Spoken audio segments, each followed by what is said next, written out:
Raider Nation, tonight's the countdown. Camp officially starts. 2 when it starts. Mendoza's still unsigned. The wide receivers room is still questionable. The defense has no more excuses. We have a major, most notorious announcement tonight. The mysterious host is here. He just moved to Vegas, and he's now officially part of the Most Notorious podcast every Tuesday night. So without further ado, let's start the show.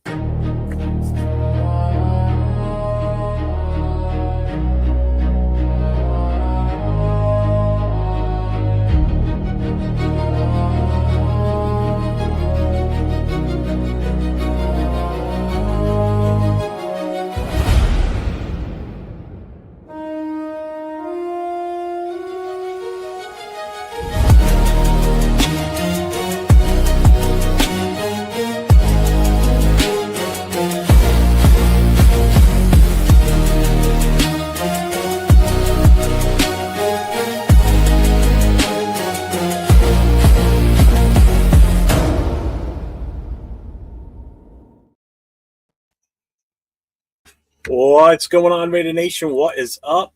What is up? I am here. I'm 401 Raider Jeff, along with my guy Will next to me, Silver and Black Radio Podcast. At the end over there is Mr. Leo Chidolinus himself. What's up, gentlemen? What's up? What's up with the new intro? Is that how you introduce the show now? Well, just for tonight, because we've got a special start off to this tonight. So we're going to bring the mystery person out in a few moments. This motherfucker has here. So we're going back to the 4-person format that we started with over a year ago. So we've been running 3 for a little while. So now we're going to go back to 4. So we'll reveal that. But before we get rolling, make sure everybody hits that like, hits the subscribe, hits your notifications for all 3 channels, and make sure when the 4th guy comes on, you hit it for him too. Got it? Got it.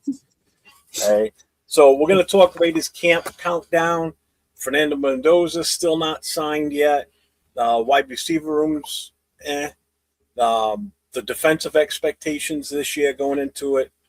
Keyron Crawford, Nakobe Dean in the breaking NFL news. There will be no supplemental draft this season. We're going to bring that up real quick too, which means Brendan Sorsby has to wait until the 2027 NFL draft. So that dropped today. So I had to add that in after the fact because I had already had everything done up. So I had to scratch that, rewrite that to it. So how you guys doing?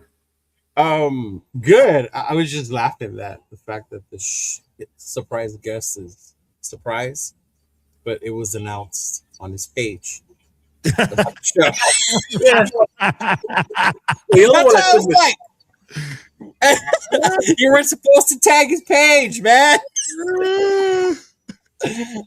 Oh well, the cat's out of the bag, I guess. So without further ado, we're gonna make a couple of switches. I spent some time making some new stuff, so we're gonna switch to this background. Oh, I thought it was the papers you had in your hand. Oh, this was going Channel 5. We're gonna go to this now, this new form layout, and we're gonna add the 4th person in now. Boom! There he is. None other than Nate himself, Mr. LV Raider 10. Yes, sir. So what's up, everyone? What's up, everyone? What up, man? Hey, congratulations on your move to the wonderful city of Las Vegas. Thank you, sir. Appreciate that. Honestly, I do. We now finally have someone in Las Vegas. Yeah. Mm-hmm. That's right. Central. Chonal's over there like, what about me? Like, stop washing your fucking underwear. You always say every time you ask him to go do something in Vegas, he can never do it. So now you've got a guy that's there on the streets. Right. I did put a little something together to signify Nate's move and the whole Vegas theme. So we're gonna play that real quick. You ready? Oh, time to get It's about 20 seconds long. It's not. Here we go. There we go. Viva What up, Ryan? Vegas. Look out, Vegas! Oh my God! Viva Las Vegas! Oh man, Nathan probably knows like one of those movies. I knew all of them.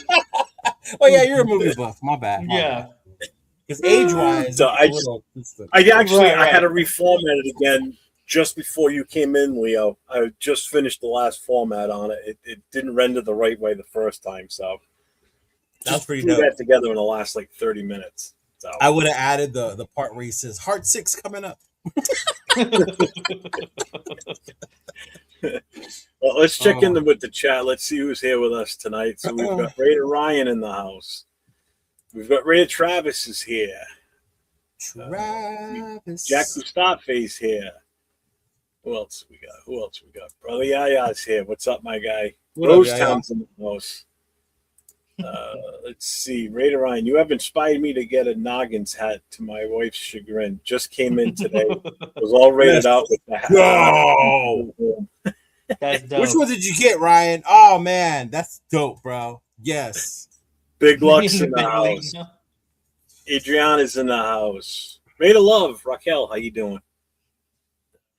Hello, my love.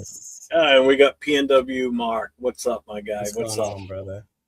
Well, so we're gonna get into this. Wait. We can't just skip over the fact that Raider Ryan is gonna get his first noggin ball pack. Those things are amazing. Just let me tell you. Oh my gosh. As a guy who has he hasn't answered you yet. It's awesome. Coach is here. What's up, Coach? What up, Coach? Mookie the Goated is here too. Broncos country. Hey, let's ride. So as I said, make sure now that Nate's in here, make sure you guys get over to his channel. It's LV Raider 10. His links are down in the description. Make sure you guys get over to his channel. If any one of the moderators on any one of our other 3 channels can put the link directly to Nate's channel in the chats, that would be stupendous, and we would appreciate that. Hey, now that you're in Vegas, bro, like, are you gonna be able to focus more? I know you've been wanting to grow your channel. You just haven't had time because you're in the wonderful city of Los Angeles with so much to do. Now you're in Vegas, dog. The Golden Knights are no longer playing, right? Oh, don't remind me, dude. So, I mean, there's not much out there for you to do. So, are you going to be able to focus and grow your channel like we know you can? Yeah, it's definitely the plan. I think coming out here is definitely going to allow me to have the opportunity to create more content. Yeah. And I know I'm going to have like a little segment to like what everything's going to go on, like how Vegas has been so far, but it's definitely been interesting as far as like seeing Raider fans around. Mm-hmm. Okay. I'll elaborate on it later, but it's definitely been eye-opening, I would say. Yeah. Let me, bro. Let me guess. They ain't as rowdy as from people from outside of town. I think it maybe. Well, also the place where I live. So I was about to say, yeah, they're not going to be very rowdy just in general. So. Right. But that's not where I'm going with it. But like I said, I'll elaborate on it later. Right. Okay. Because there's some rowdy fans in Vegas, bro. Oh yeah. You got what's his Marty and them out there, and they rowdy. No. I get it. You got TNBC. Yeah, then you got my Asian buddy.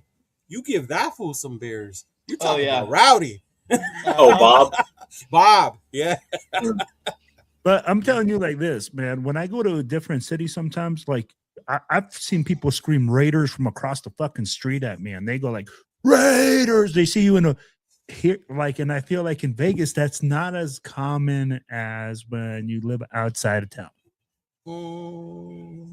I just know how big your city is. You know what I mean? Yeah. Because I live in LA. We don't do that to each other.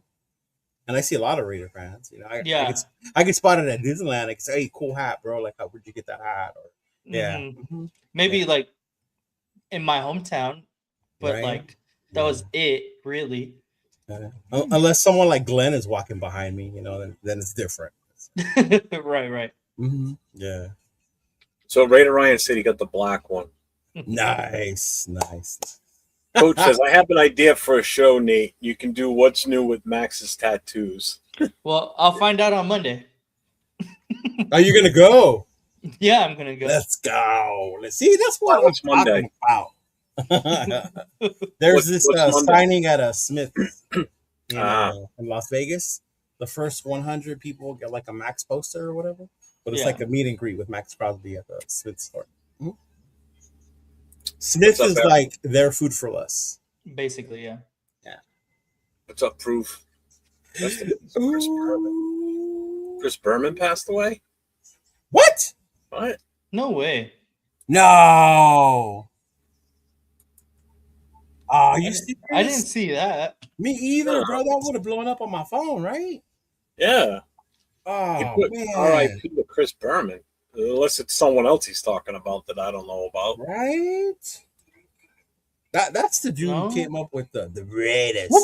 Yeah. I don't see anything out there. I didn't see I don't see anything either. Nobody circles the wagon like the Buffalo Bills. Like, man, you had so many growing up as a kid. Like, that's why ESPN was cool. He was the reason I watched ESPN. Just right? To watch yeah, him and then highlights. Yeah. Oh man, whoop whoop. Oh man. And he was a stumbling, bumbling. So Ryan says, when I went to Vegas with my wife last year, I didn't have one Raiders fan scream Raiders. Maybe I'm just different. Even with the wife noticed there wasn't as many Raider fans that I thought would be. Yeah, I think it just depends because I've been at the Mandalay, just walking through the Mandalay, and people see me in the Raider jersey and they'll yell Raiders. That's because you're so fucking likable, Chido. That's why. They don't even know it's me. It's because I have a Raider jersey on. It's because you're famous, bro. Here we go. Famous. Man, that's crazy. Chris, man. I hope that's not true. I mean, he is up there in age, Jeff, when you think about it. Well, I just looked it up. I'm like, it doesn't say anything that he passed away. I don't see anything. Mm-mm. Oh, wow. I think someone just said it to say it. Yeah? All right, to distract us away from the pool. Yeah. Don't be jealous, Will. Yeah, man. But anyway, welcome, Nathan. Welcome. We hope you enjoy being here. Yeah. Oh, I got some questions to ask. I got some questions to ask him. What surprised you the most about Vegas since you've been there? Honestly, like I didn't really expect for everybody to be so friendly. Like it just kind of seemed like everybody did their own thing, but everyone, at least has to tour where you live. Yeah, no, I know. I realized that too. But everyone has been so friendly and like extremely welcoming to us. Maybe it is a little bit about where I live, but I mean, just it's been like that the entire time we've been here. So I like to buy a lot of stuff on OfferUp. So like we've gotten like a coffee table and a bunch of different like little stuff for the house. This guy was like, hey, we just moved from Orange County too. I also was wearing my Angel stuff. So that's probably was like a, but he said he just moved from Orange County to, he was out in Sky Canyon, which is like North Vegas. And he was like, hey, like we have a bunch of stuff here. If you guys, want this, I'll just let you know if we're giving it away. He gave us a bunch of stuff for free. So like, it's not just where exactly in the area that I live. It's been legit everywhere. So I was really surprised to see how like inviting everybody has been so far. That's dope, bro. That's dope. That's good to hear. Yeah. Sean had the same experience when he first moved down there. Yeah. Oh, that's dope. Mm-hmm. And he lived on the east side. So yeah. So for your channel, Nate, specifically, like your LV Raider 10 channel, not the shows that you do and everything, but for your specific channel for you, what do you think, or what are you forecasting for your future for your channel while you're there? Like, what's going to be your main focus? Pay. Yeah, I mean, my main focus, I would say, is getting more. Just being more available to going to like the games. Like being in LA, it was a little more difficult to attend games, but now having the proximity, I'm going to be able to go to essentially every single game. Maybe not attend like into the stadium, but to at least go talk to people out front of the stadium, go to all the tailgates, go to a bunch of different parties that they always have in Vegas. Like we were saying earlier, they always have random signings. Max Crosby's going to be on Monday. I would have had the opportunity to do that if I was still in LA. So it's just a bunch of things that comes with, being in the proximity of the team that you're capable of doing, that I wasn't able to before, that I think I'm definitely going to be taking advantage of. Yeah, that's dope, man. Raider socialite. Yeah. For real. Just meet them so many times, the players are going to get sick of me. Hey, that's what's up, bro. I just added him to the ticker across the top. He wasn't on there, so now I'm there at the top.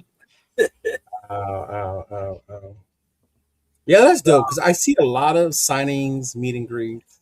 Uh-huh. You do watch parties down there. I know they do one at Twin Peaks when it's an away game. I've heard that's pretty dope. I think Sean and I went one time.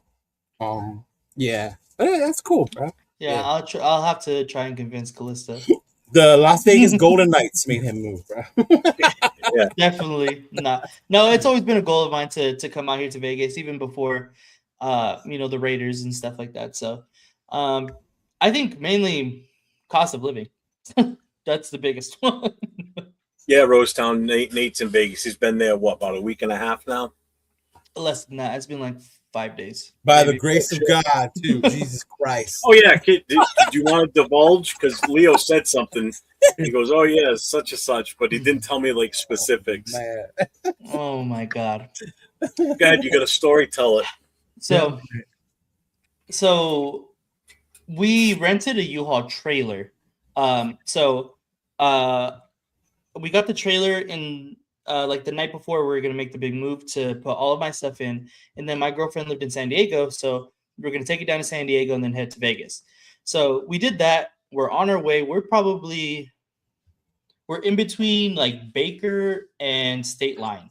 So we're middle of nowhere. Dude, we're in the middle of nowhere. We're right there. Before you go any further, when Leo said that in the chat, but he didn't say specifics, I almost said, did the U-Haul break down? So I was going to be close, but go ahead, keep going.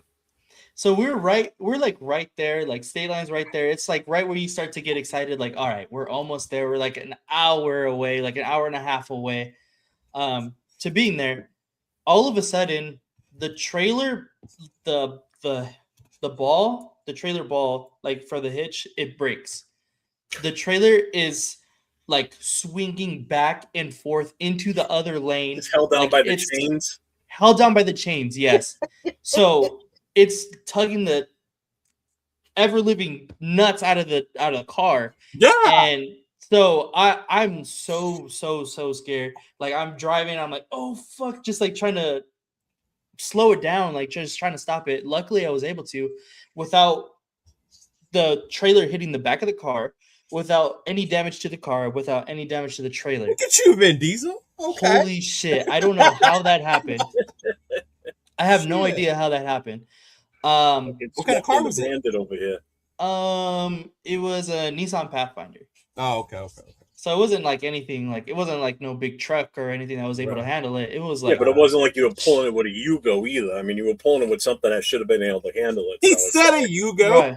Yeah, not towed it with a Miata. That Yugo would have went Miata.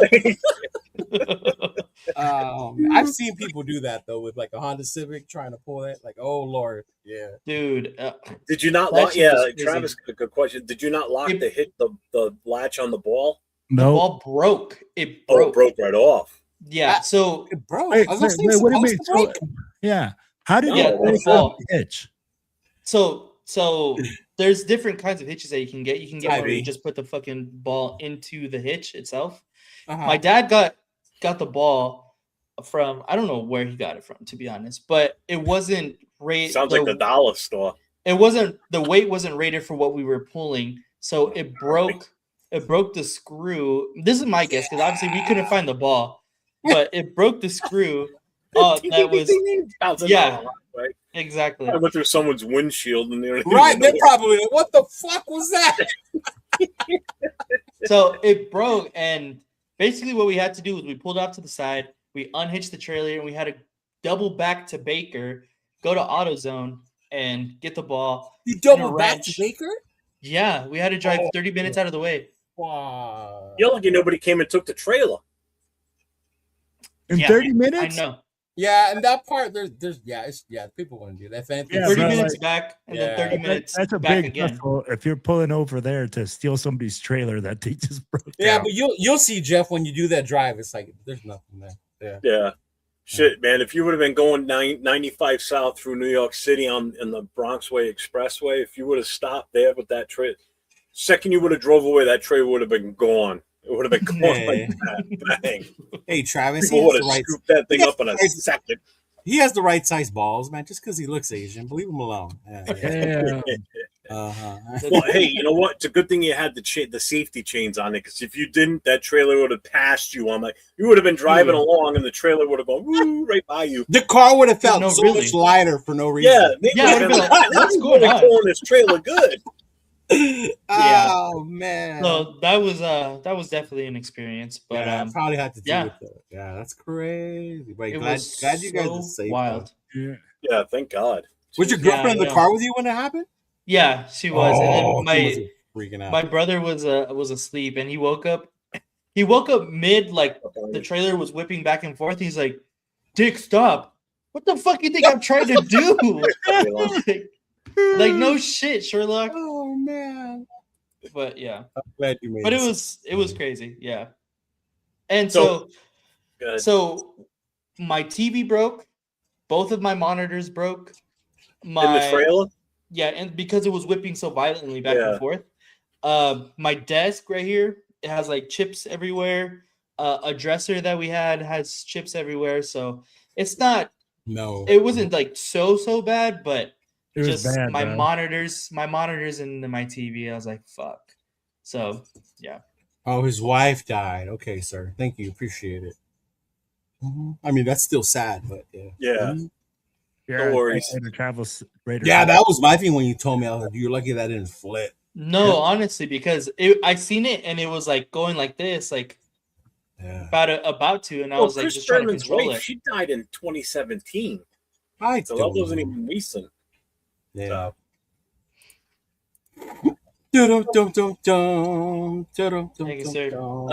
So basically, with Nate being in Vegas now, he's going to become a major part of pretty much any one of the shows that he's on. You know, he's on with Leo and I on 2 shows now, tonight and Wednesday nights. And then Nate and I still have our show on Thursday night too. It's, you know, those 2 shows have been on hiatus. So Nate will bring a whole new insight to these shows because he's there. He's got easier access to what's going on, you know, be able to go to more of the practices when they're open, not having to make special trips because you live right the hell there. Yeah. You know, without doxing yourself, how close are you to the stadium from where you live? Oh, it's not that far. It's not that far, but it is like on the other side of it is on the other side of town. I live like 20 minutes away, which is not bad at all. But like I thought it was more like 30. Yeah. No, it's 20. So you're about as close to Allegiant as I am to like Gillette. Yeah, you don't live that far. Jets fan. Yeah. But yeah, it's really not that far. The thing that's going to be a little bit further is the practice facility. Like if they have anything in Henderson, that's like.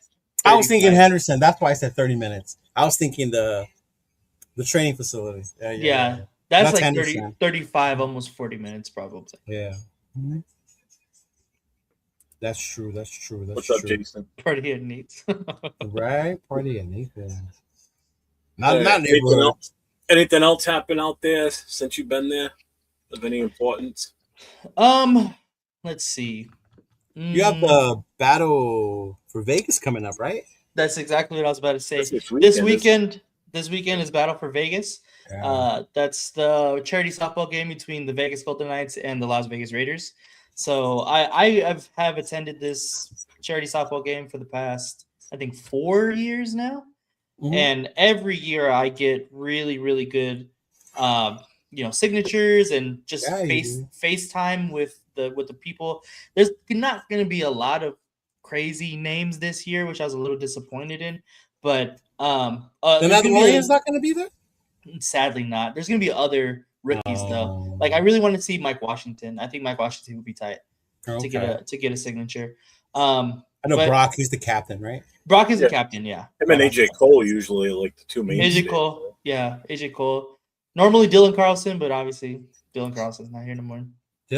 Daniel, sorry. I already forgot his name. Look God, at you, the guy moves the Davis and he starts forgetting players' names already. Jesus Christ. Yep. God damn. But yeah, so that will be this weekend, and then right after that is Max Crosby signing. So that's dope, man. That's dope. I just think you don't have to go far to go to the home opener. So exactly. You don't have to pay for hotel. You don't have to pay for Kirk chains. Yeah, you're good there. Yeah, just rent. Yeah. Let's see. All right, so now that we're past that part, so let's get right into the football side of things now. So Raiders camp countdown. Rookies report July 23rd, veterans on the 28th. So let me ask you, I'm going to ask you, I got a question for each one of you. So, Will, which training camp battles are you watching first? Quarterback, wide receiver, offensive line, linebacker, or secondary? Offensive line. Offensive line, bro. This was so bad last year that you have to look at it this year and see if that unit is improving, because we know that that's going to be the mainstay of the team offensively. If you can't pass block, if you can't run block, you can't do anything offensively. So at the end of the day, you need to see who's going to start. I'll be like, there's a lot of unproven talent there. I'll be like, we have a lot of names.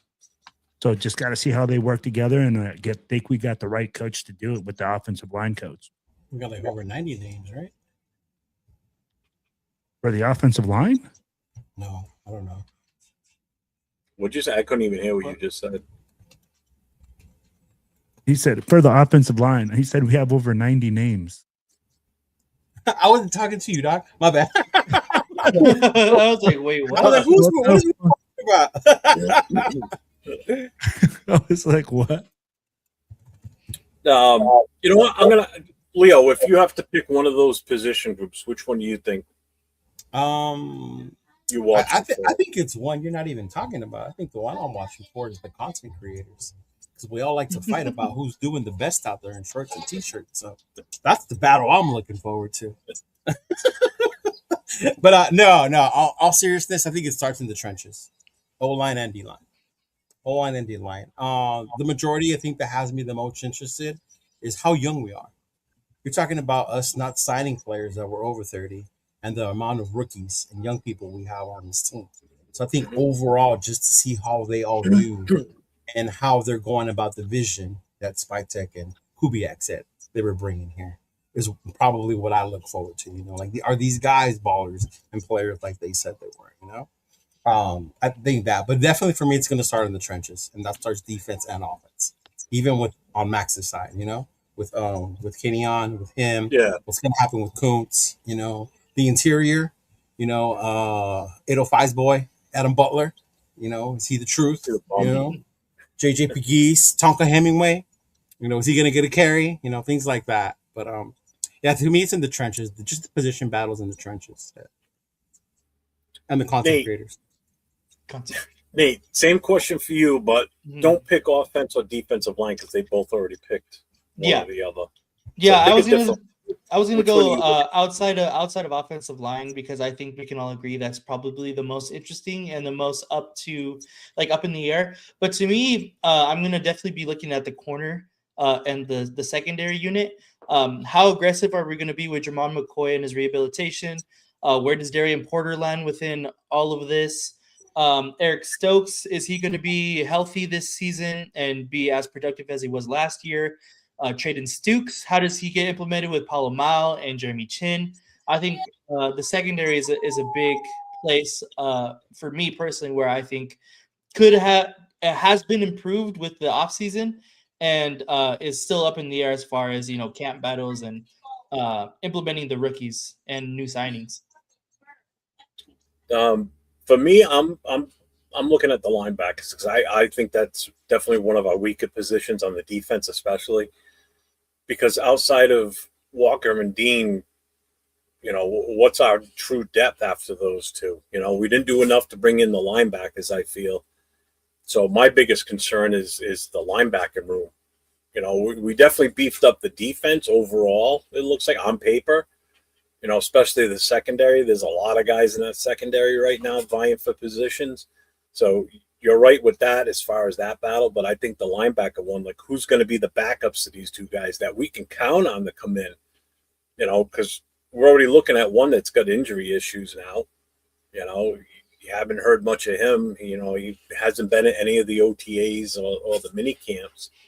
So, what's his availability? I think that's one of our blaring weaknesses right now. Leo, I'm going to start with you on this one. What player has the most to gain when camp starts? To gain? Mm-hmm. I'm hoping, because I'm trying to stay positive. I think the player that probably has the most to gain is going to be Jack Bech, because there's some doubt on him right now. And then once the pads come on, that's when he can be more physical, right? So maybe that's where he can silence some of the hate or the criticism that's been floating around out there, as far as especially because everyone questions the wide receiver. All the Leos. Yeah. All the Leos out there. All the Leos in the world. Mm-hmm. Yeah. But I would say Jack Bech has the most to gain from it. Yeah. Because I don't plan on seeing too much of Genty or having like ooh and awing over Kirko or Bowers, because those are stars. You know what they are. It's mainly the other people. Yeah. Nate, who do you think? As I'm looking at the depth chart right here, it's hard to not say somebody on the offensive line. But I am gonna go with Hemingway and Pegues.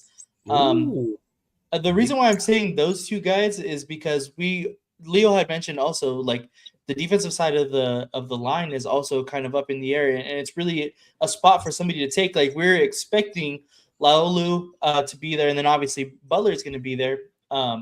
So can our rookies from last season step up? And Hemingway in specific had a pretty decent limited time when he got in there. So I'm expecting a pretty decent camp out of Hemingway and Pegues. Those are two guys I'm definitely going to be keeping my eye on. Well, I'm going to go with JPJ. Oh, why you go after my guy, bro? Hey, he has the most to gain. Is this? Hey, we said it. Hey, offensive line is the easiest way to go about this. I mean, like whoever's on the offensive line, you can name it off. You could say Glaze, because Glaze had a bad year last year. You could say Buford. Whoever it is on the offensive line, they have the most to gain because they have that many more open spots. There's 3 open spots on this offensive line that are up for grabs that people can go and fight for. So the offensive line, in my opinion, has the most to gain as a unit because in my mind, I get it that we can say Glaze is probably going to start on the right side, but it's an open battle for me for at least 3 positions on that offensive line. For me, the most to gain, Michael Mayer, I think. He's going to prove or gain. To gain, he's got to get more involved this year. He's got to stay healthy, keep his head on straight. I mean, because we didn't see enough of him last year. He missed a portion of the season. Just because you got to remember, he's a 2nd round pick.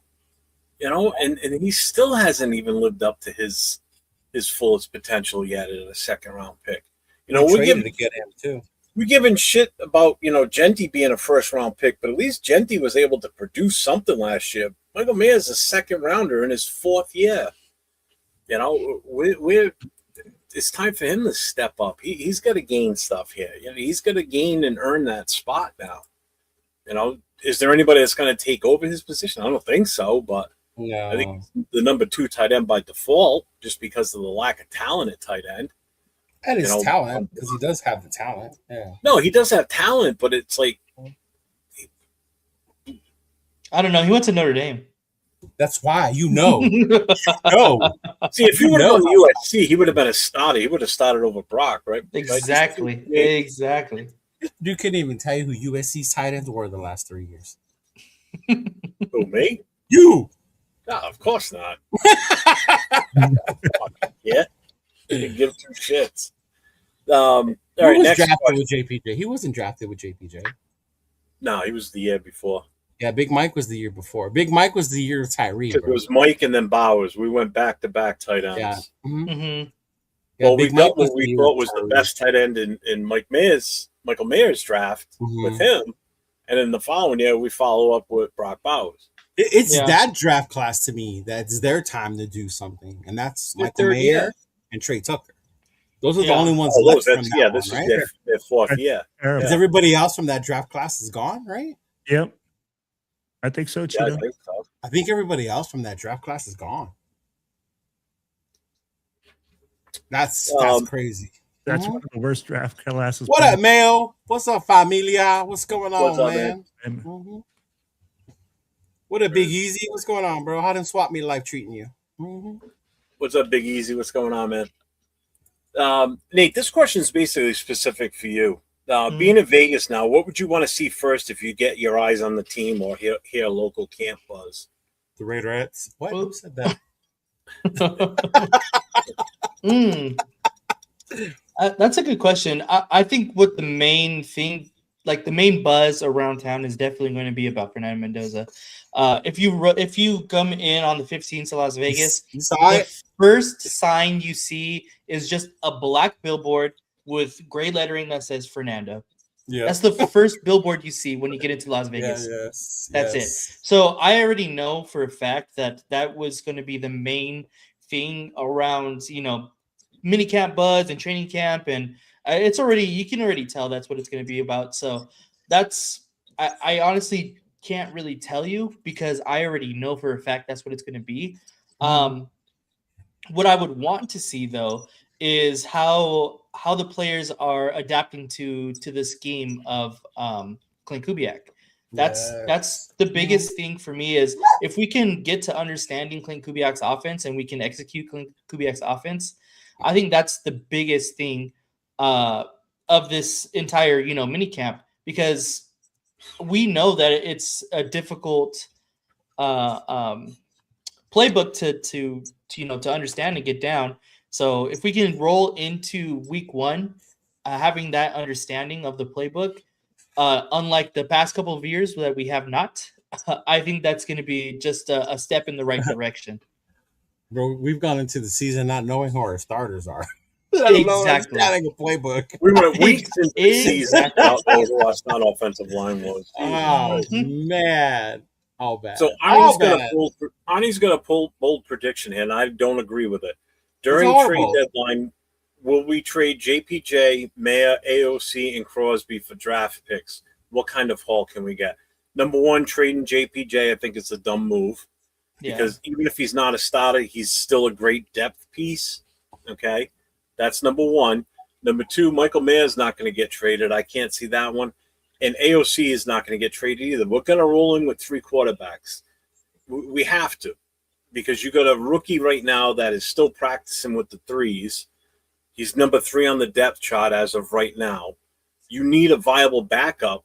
You don't want to – if Kirk Cousins gets banged up and beat up and he's out for a couple of weeks, you're going to want to put AOC out there because you don't want to have Fernando go out there and get banged up and damaged either. He's your rookie. He's the future of this team. I'd rather see Fernando out there than that fucking statue.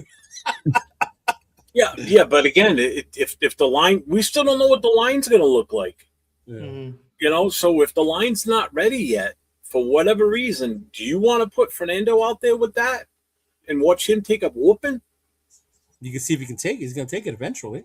He's not always going to be protected. Chance of him getting fucked up and really hurt. Crosby's the only one I agree with getting traded, to be honest with you. Who, Crosby?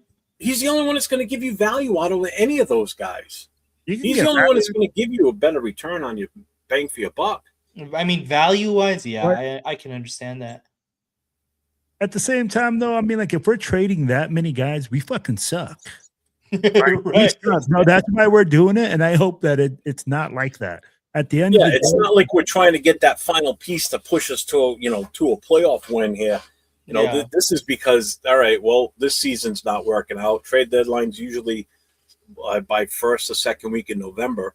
We're just unloading these players, get their contracts off the boards, and building draft picks for 2027. That's all it is. I mean, like if you're doing those type of trades by the trade deadline, we fucking blow dick. I'd be like straight up, we just suck ass. So now, I'm like Hardy, I don't think we're gonna be that bad. That's a fucking fire sale. Yeah. And again, there's a couple names on that list that he put up there that I think would be foolish to trade away. Yeah. Because in all honesty, you look at our starting five for our offensive line, and you look at our backups. We're not that deep. We got a little bit more depth than last year, a little bit more than what I trust. I trust this year's backups than last year's a lot more because there's no Forsyths, there's no Kappa Crappa, there's no Parham. He's gone. He's here in New England. So Anani says Genty, Bowers, Mendoza will be our big three for the next 6 years. I'll tell you right now with Bowers, if we're not winning and it's still going to take us longer, you're going to see him want out. How long is he going to stick around for? I'm telling you, I think Genty's going to get pushed this year. What do you guys think? Because of Mike Washington? Yeah. I think, yes, because we're going to just have a better backup just in general. So there's going to be that, of course. But I think mainly it just has to do with the offensive line is going to be better, at least incrementally better than it was last year. Well, man, as bad as we were last year, I hope it fucking improves. I hope everything improves. I hope he's being pushed, bro. A competition is healthy. Okay, this is where people get it wrong. But competition is healthy. If our team is actually competing to keep their spots, to keep like, hey, this is the level we're at, bro, it's going to make every player play better. It's going to make everybody push harder. So at the end of the day, I see this as a win. People are going to say, oh, Mike Washington coming in is going to take away reps. Well, if Genty really is taking it seriously, if he really wants this job, if he really wants to push over, he's going to produce. There's only one way to do it, is to produce. A lot of people are going to say it like this. I don't give a fuck that the offensive line didn't work out. He was the 6th pick in the first round. You better make it happen. And that's what a lot of people are going to say this year, because we've already made the excuse last year. Hey, your offensive line sucked. You couldn't block. This year, it's time to fucking shit or get off the pot. I do want, because the next thing before we move on to the next topic, I do want to talk about one thing that's important during this the whole training camp thing is where's the Houston? Right here, August 18th, the Raiders-Texans joint practice with the Houston Texans. Now, granted, our first preseason game is August 13th, but those joint practices. That's where it's at, baby. We going to that game, Nathan, since you're going to be there in town? The first preseason game? Yeah. I'm hoping so, yeah. I've already been talking to Bob about swinging down there and going, so, yeah. That'd be dope. Even if we just go to the tailgate and hit the spot, I'm not gonna give up. That game is only right now we're looking like $40 to get in, bro. Oh, okay, then never mind. Yeah. Yeah. Uh-huh. So in August we got the 13th, which is the first preseason game against the Cardinals in Vegas. Then August 18th is the joint practice with with the Houston Texans in Texas. Then our game is that August 20th at Houston. Then the 27th is the final preseason game versus the 49ers. And then August 30th, prior to 1 p.m. Pacific time, teams must reduce their rosters to a maximum of 53 players. So we are 2 months away from basically that time frame now. So it's getting there. It's getting close. I'm excited. Getting there. I can't wait to get out there. So we're gonna move on to the next segment. I can't wait till he says that, and then he's like, one day he's just gonna be like, "It's hot as fuck down here." I know. Honestly, like I haven't really even felt the heat, but I haven't been out. I haven't been outside. You haven't been like outside that. though. Yeah. Mm-hmm. Hey, look, Nathan, you have someone congratulating you. Thank you. Yeah, she had DM'd me. Mm-hmm. A very nice message. I thank you. Appreciate it. Yeah. So going to Mendoza, still unsigned. Business or bad luck? Leo, are you worried? Bad look. That is a bad look. This is not a bad look. He does not want to play for this team. He does not want to play for the Raiders. We should have never drafted him. We should have traded back. Well, I mean, a lot of people. I mean, there's and they're idiots. They're idiots for thinking that.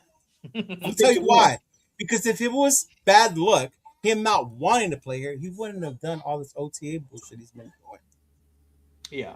There's nothing to worry about it. His contract is already set. The only issue is the negotiation of the bonus. Normally, rookies get their bonus up front. The Raiders sign it today, Raiders like to use karma. They give it to you in installments. That's the only difference, bro. That's what they're negotiating. Yeah. So this whole thing about Mendoza hasn't signed. Oh my God. Like it's Jamarcus Russell all over again. Stop. Hey, Cheeto hit it on the head, bro. It's the signing bonus, bro. Most rookies get it up front. The Raiders like to pay it out in installments.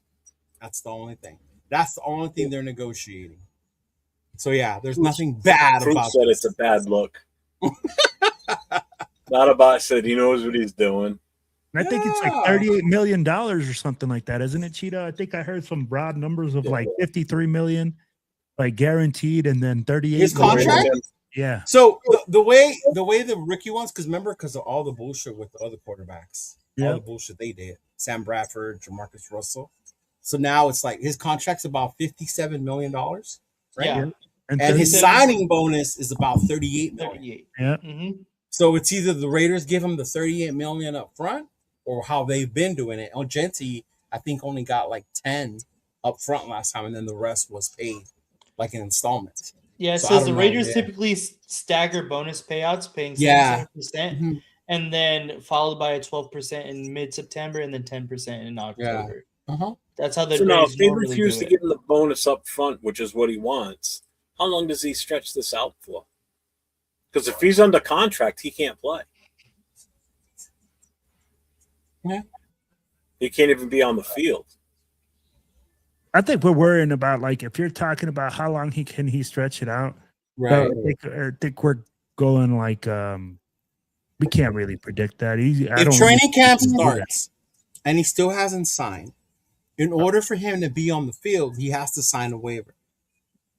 Because if he's not under contract, then he's not protected if he gets injured. Right? So if he doesn't sign it by then, and he still wants to be on the field, because guys, I like to be with my teammates and stuff. You know how he is, right?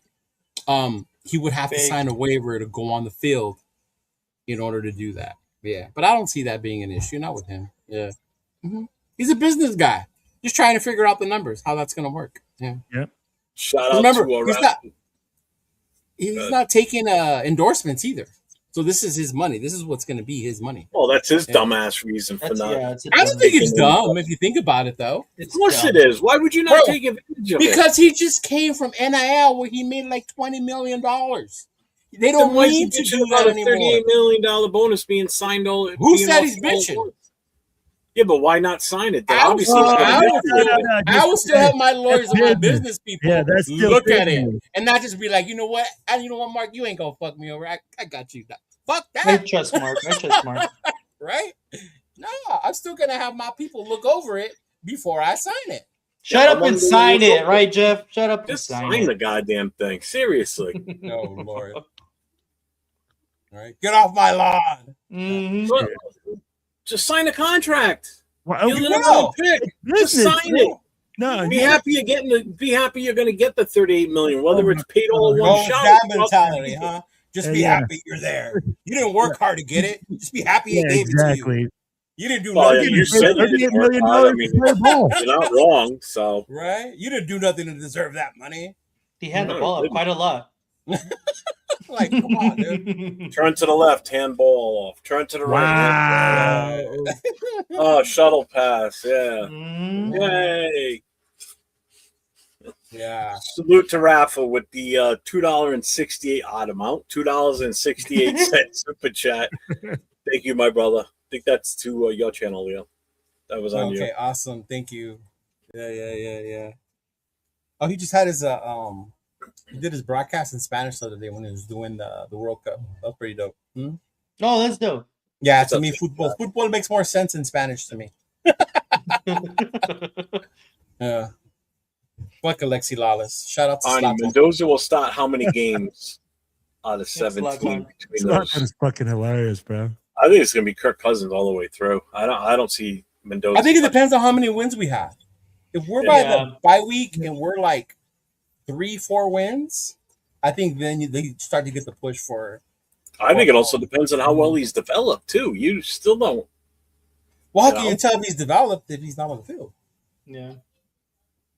That's why it's just. There've been a lot of smart backup QBs that are awesome at the clipboard and then boardroom, but once they get on that field, it's like, yeah. No, I don't think he has any endorsements. He does. I'm pretty sure from like his NIL. Yeah, but it's probably it's probably still stuff from college. Nothing he new. He has Fanatics. I know he has Fanatics. He has Fanatics for sure. That's all you fucking need then. Because they made this big old deal about one card that had one first autograph. Yeah. You bought one pack with one card just to try and get it. Yeah. That's insane. That is insane how much he made off of that, bro. Yeah. So, I'm going to go ahead. What? Oh, I was going to just say a little off tangent, but me and my girlfriend bought the Panini pack of the World Cup, the book where you get pull stickers. You the sticker book.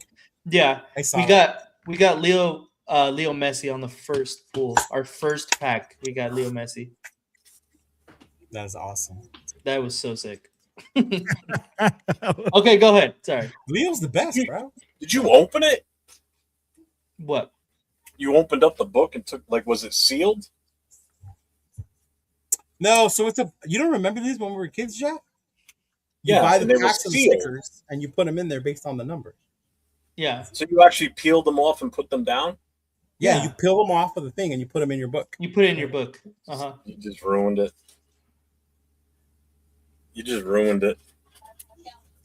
Should have left it whole. He's saying it's more valuable just as the sticker with the regular backing.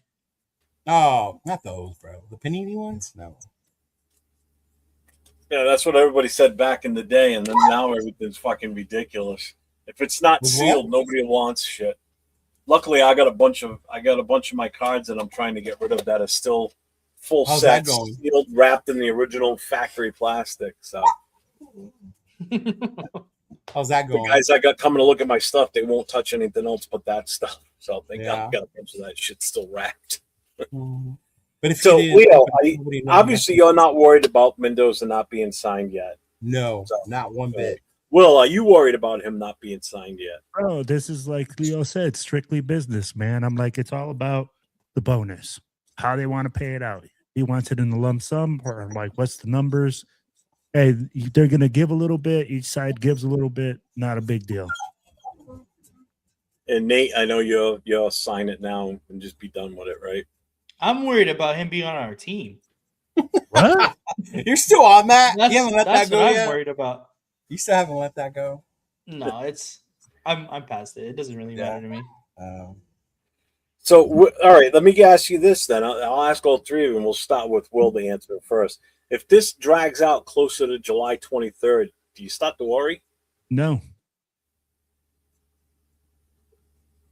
I'm not so worried. right around the time he's supposed to report as a rookie and he's still not under contract, you're not worried? That's a month from now. No, because he's not going to start. Doesn't matter. I'm like, I'm not worried about it because, bro, like literally, we're talking about them being just a little bit apart. We're not talking. It's already a set thing. The numbers are not going to change. It's all just in the way that the bonus is going to be paid out. He wants one lump sum. He might be like, hey, you know what? Give me 70%. Give me 50%. I don't know what the percentages are, but they're gonna work some numbers out. But I'd be like, at the end of the day, he'll be in camp before the freaking first snap of rookie comp. It might even be the day of. But I'm not worried about it, man. Leo? No, it's like I told you when you're talking about battles that I'm looking at this offseason. That's a content creator battle about Mendoza's contract. They're the ones that might worry about it, have shit to talk about. If you see Mendoza, if there was anything to worry about, you would see him not showing up, period. Right? You would hear things about how they're miles apart, right? How they're trying to rearrange the way rookie contracts are done. And that's not what it is. It's just basically the signing bonus, the percentage, the details. Mendoza's a businessman, trying just to make sure how it's going to work for him, how it's going to work for them. And that's it. But am I worried about it? Absolutely not. Yeah. And Nate? No, I'm not worried about it. I mean, he's going to get his money no matter which way, if it's upfront or if it's in due time. He's going to get it. And so I'm honestly just worried about the football stuff. Not worried about it, but just like, let's get to the football stuff. That's really what it is. Getting the ball from under center, your footwork, the timing. Yeah, exactly. That's shit to worry about, not the signing bonus. Right. Yeah. What is that? So it's going to be Will because my dog doesn't sound like that with a box. That dog sounds like a squeeze toy. Right? That's a dog? Yeah, that's my Yorkie. Don't hate. Oh, Lord. My dog would eat that dog. Right? It's all starting to make sense now. My Yorkie's a savage, bro. We can kill your dog. I'm sure. Fredo Paul wants to know if you're coming out to the Texans game. You're not going to Houston this year. Oh, no, I'm not going to. Not for a preseason game. Mm-mm. What's up, Edgar Sosa? The only reason I went to Arizona last year for a preseason game was just to meet up with my Arizona friends. Yeah. I know, right, Rosetown? That's what I said. It sounded like a turkey. Yeah. I know that movie. Somebody kill that turkey. Oh, that's funny. Mm-hmm. All right. Are you worried, Jeffrey? Yeah. Jeff. Are you going to be worried before that? Right now, no. July no, not right now, no. But No? if he's not signed by as we get closer to training camp, it's a little bit. Yeah. Well, because here's the thing: if he's not under contract, okay, and minicamp opens or the rookies report, Mm-hmm. he still can't fully practice. He can be at the facility, Right. but he would have to then sign a participation / injury protection agreement. Yeah, that waiver I was talking about. Mm-hmm. Yeah, which means if he signs that waiver and he gets hurt, it's on him. Yeah. You know, so he would have to sign that. In other words, if he doesn't sign that, he ain't getting on the field and participating in anything. So he's going to lose time. That's the problem. That's where it's an issue that I guess fans aren't realizing. So if this drags beyond the 23rd and he's not there when the rookie training camp opens, and then when the veterans show up, and if he's still not there or still hasn't signed it, he's going to lose even more valuable time because now the rest of the squad is there, and he's not getting that time with them. And it's not his decision. That's like an NFL team-by-team thing. It's his decision to sign it, and I get what you're saying. It's his decision. But has he given you any indication that he would hold out over something that small? No, but I'm just saying why worry? It could be an issue once we get around the 23rd of July. Right now, I'm not worried. And the world could end between now and then also. Hey Cheeto, how dare you tell us how to create content, okay? Yeah, Leo. Drama, Leo. I'm not teaching you how to fan. I'm just saying there's certain shit you can't control, and then other things that are plain eyes that you can see are going to happen, right? He hasn't given you that indication that that's the kind of shit or player that he is. I agree. I mean, like like he says, he's a big team guy, right? You know what? It might take a little bit more time to get the right numbers there, but he signs the contract. Now, if we were say we had Caleb and this was going on, then I would be fucking worried because the player of Caleb's, I guess, status or whatever, right, would have a different mentality behind that money. Caleb would have signed the day he got drafted, okay? Shut the fuck up. Remember his dad wanted part of the team and all this other bullshit. Oh, that's right. I forgot about that one. Remember? That's why Travis, I'll let you know when he starts dropping it because I haven't heard it. Yeah. It's like, yeah.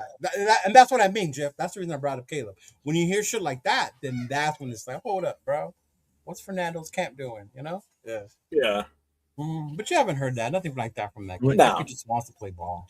I'm taking Caleb on a holdout, then Fernando signed. That's a different conversation. That's a different conversation. We're going to move on from Mendoza. I got one more question for you guys on Mendoza.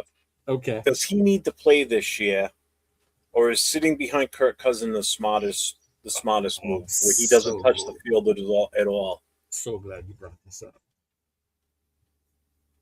It's a good question. So we'll start with Will. We'll go right across. I'm gonna say it like this: if he doesn't play, that means that fucking Kirk Cousins is killing it this season.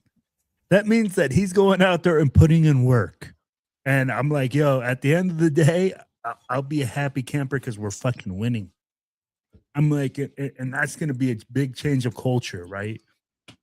Do I think that and this is where like listening to other shows and stuff like that becomes interesting because people are saying that most of his counterparts start about 14 games a season. You know, I don't really see that happening. I hope that we have a better season. I'm like, if he doesn't start, that means we're winning. If he starts, that means our team sucks. That teams our fucking offense is failing. So I'd be like, and we're going to look at him to come be the savior. But you're not answering the question. Does he need to play this year, or is sitting behind Kirk Cousins the smart move? I think sitting behind Kirk Cousins the smart move if we're winning. All right. Leo? I think it's a personal philosophy. As a fan, I want to see him out there and see what he can do.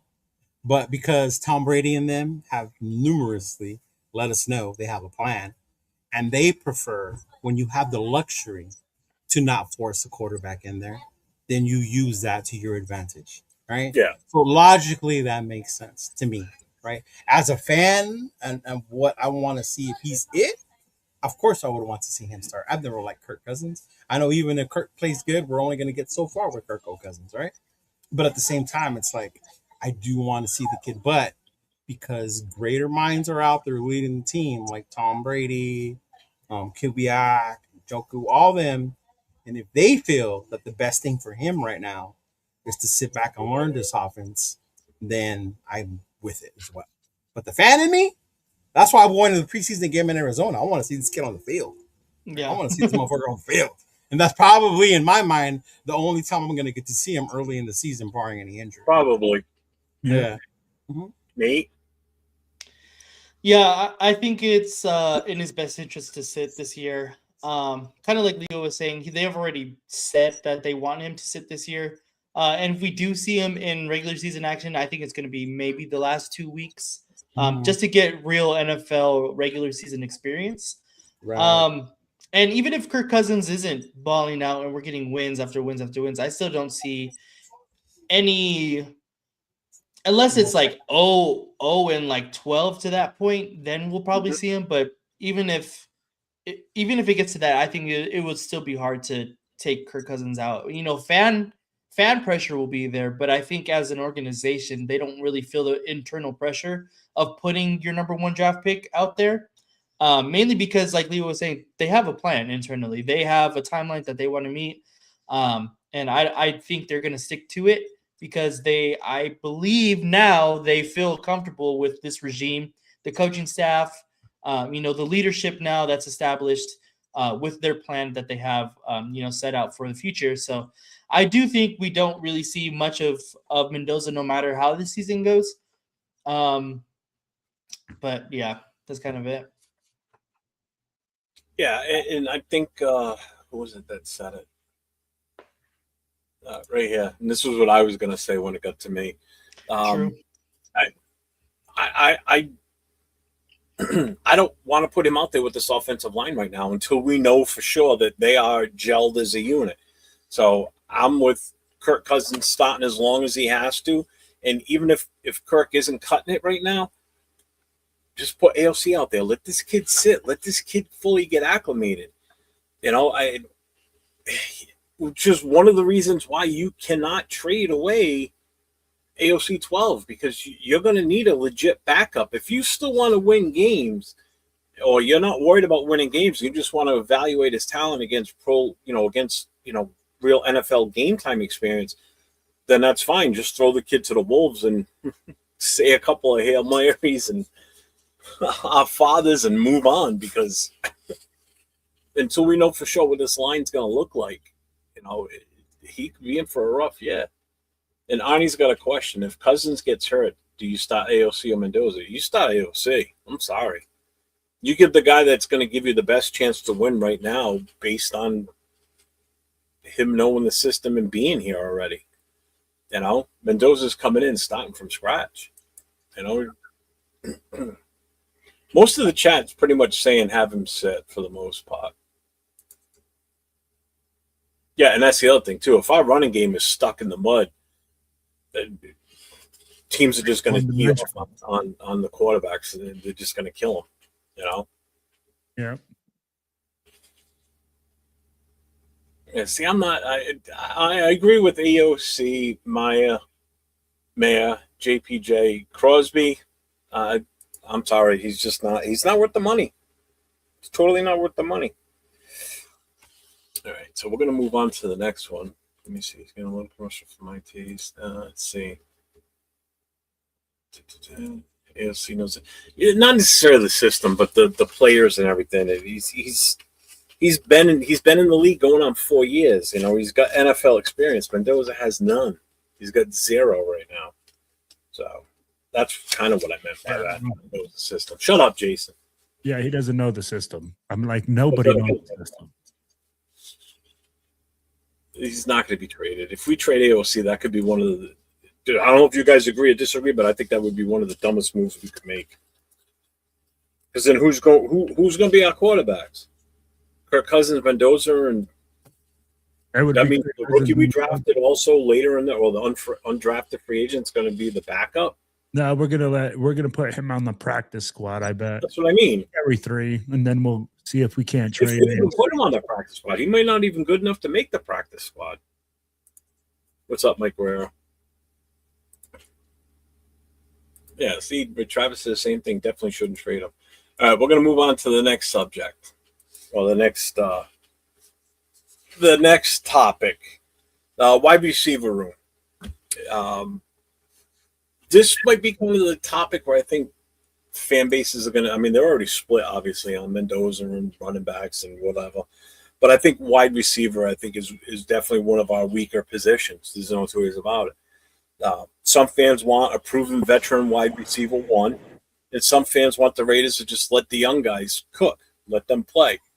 So my question is, right now you have Trey Tucker, Jalen Nailor, Jack Bech, Dante Thornton, Malik Benson, and the rest of that group trying to carve out roles for us. So the question is whether that is enough, especially if you're trying to help either Kirk Cousins or Fernando. So, Will, I'm going to ask you first. Do the Raiders need to add a veteran wide receiver 1 before camp, yes or no? Wow. So I'll say it like this. It depends on the veteran. Listening today, I heard the name DeAndre Hopkins dropped. A D-Hop? I would love a D-Hop. I'd be like, I think a DeAndre Hopkins would be fantastic. Now, if you're talking Stephon Diggs and his 15 baby mamas, nah, we don't need none of that action. You know, we need somebody that's going to come in He's here. not the one with all the kids, though, Diggs. Huh? Diggs isn't the one with all the kids. Tyreek Baby Hill mama drama. Mama drama. Never mind. That's Tyreek. He's Cardi B. Yeah. Yeah. I'd be like, you got too many. D Hop for me, I think is a great move. Solid older guy like that, and I think he's going to come in at a decent price. Now, it depends on the personality, and that's going to be big time. But so, are you a yes or a no? Or are you I don't know. I don't think we need to bring in a big name, but I'd be like, if you bring in DeAndre Hopkins, am I going to be mad? Fuck no. Like, it's D Hop, bro. He's legit. Didn't he collected Social Security already? Almost, bro. D Hop was Deshaun Watson's. Yeah. So he's been wide around receiver. a long time. Wide receiver at Houston. Been around a long time. That was D Hop. Deshaun Watson, y'all, before everything went to shit. Yeah. So, Leo, same question for you. Do the Raiders need to add a veteran wide receiver? It drives me crazy when people ask you that, because if you tell them yes, oh yeah, I agree with you. Tell me who. Diggs, Hill, Allen, Debo, Ayuk, Brandon Cooks, Curtis Samuel, Noah Brown, Tyler Lockett. Like, who's the number one veteran wide receiver out there that we're supposedly going to add? So even if you did want to bring one, who are you bringing? Right? Who are you bringing at this point? And out of all that names, to your point, the only one that makes sense is D-Hop. But even D-Hop is not a number one wide receiver at this point in his career. Not anymore. Not anymore. And if anything, he had the chance to prove that when he was with Mahomes. When he was with Mahomes, I thought he was going to light it up with Mahomes. He was invisible. Yeah. I remember trying to trade for him in fantasy. Like, this dude's about to go buck wild. Right? He didn't do shit. Yeah. So, I mean, and the way this offense is going to be figured, I think at this point right now, it's more of a luxury than a need, because you have Jensen, because you have Brock Bowers. You know, those are your primary weapons on the offense. Anything else after that is just additional, supporting cast. Right? And everybody bitched about it last year. You don't know what you have in the rookies because they never got a chance, because we brought in Lockett, right? So let's not do that again this year. Fucking dumbass move. Yeah, let's not do that dumbass shit this year again. Let's let these guys see what they can do, right? Like, hey, Josh Bech, shut me the fuck up. Make me your biggest fan, bro. Have this game where you're going to come on the show one day and I'm going to be wearing that fucking jersey. No. Right, Nathan? Like, I'll get it for you. I'll get it for you. Me in Vegas with the Jack Bech jersey, bro. Make that day happen. Bech needs to be your next Tim Brown. The way you got so excited seeing Tim Brown in Houston, that's how you want to be when you see Jack Bech. Right. So, Nate, what's your take? Yes or no that we need a veteran wide receiver? I'm going to say no as well. I really want to push this wide receiver group to be better than what it has been in the past. And I think we've already added our wide receiver, our veteran presence wide receiver in Jalen Nailor. Although, maybe it's not a bigger name, that people have wanted, but he has some production in the NFL, and he sat behind a very good wide receiver core in front of him with Jay Jettas and the former USC Trojan and Blendnikov winner. Oh, here we go. But I think that's going to be our veteran presence in that room. I want to see more out of Trey Tucker. I want to see more out of Jack Bech. And we have some rookies that I think could produce as well. Of course, we've been dying to see some improvement out of Dante Thornton. Hopefully, this coaching staff can coach him up this season. So I think really if we're trying to add somebody, it's going to be next year in the draft. I think that's what our draft need is going to be for the next year. What's that guy's name out of Ohio State? Jeremiah Smith. Jeremiah Smith, baby. I don't hope we're that bad, but if we're that bad and we get Jeremiah Smith, I don't think I'm going to be sad. Right? Uh-huh. So especially if we're like top 3. Ooh, I know. Trade that shit back to get Jeremiah. Outside of Bowers, I don't know who our stud tight ends are. We've got one. one that's proven anything out of the entire tight end. I mean, if people can believe in Santa and believe in AOC, we can believe in Michael Mayer. Hey, we're still going on potential. You know? Yeah. My take on it, I don't want to add a veteran wide receiver. I don't think any of them out there really add any value, to be honest with you. I really don't. You know, and it's again, what's happening now is because everybody looks at us as not having that true number one X receiver. Like, as soon as a player like Booty, as soon as the Patriots are talking of kicking that idea around about, trading him, it was like, he'd be a perfect fit for the Raiders. Of course, but is Booty even a proven number one wide He's not even that. Yeah, well, Booty wasn't even that. He's not a number one. He wasn't even a number one here in New England. Or Keon Coleman was the other name, right? That was thrown around. Yeah. Right? No, so in Buffalo. Mm-hmm. I don't think we need to add a wide receiver right now. And Brock Bowers, yes, would be the number one passing option, for a receiver. He's not the number one wide receiver because he's a tight end, first of all. Who knows who's going to step up. But he's not a tight end, though. And that's the thing, though. He is a tight end, but he plays more than just a tight end. Like the wingback spot. What's up, Willie Wayne? I mean, most of the chat's kind of split. I mean, they're saying no. Some are saying yes. So the ones who were saying yes, who's the one you would bring in? So that's the biggest question, because any of the wide receivers that are out there right now is just going to be a headache, off the field. Like Debo's always been a headache. Tyreek Hill, Stephon Diggs. I mean, D-Hop isn't, but he hasn't produced really. D-Hop's older now. So right now, to answer this question, we have 12 wide receivers that are active, and 2 of them. So we've got 14 in total. 2 are on the injured reserve. One is Justin Shorter, and the other one's Corey Rucker.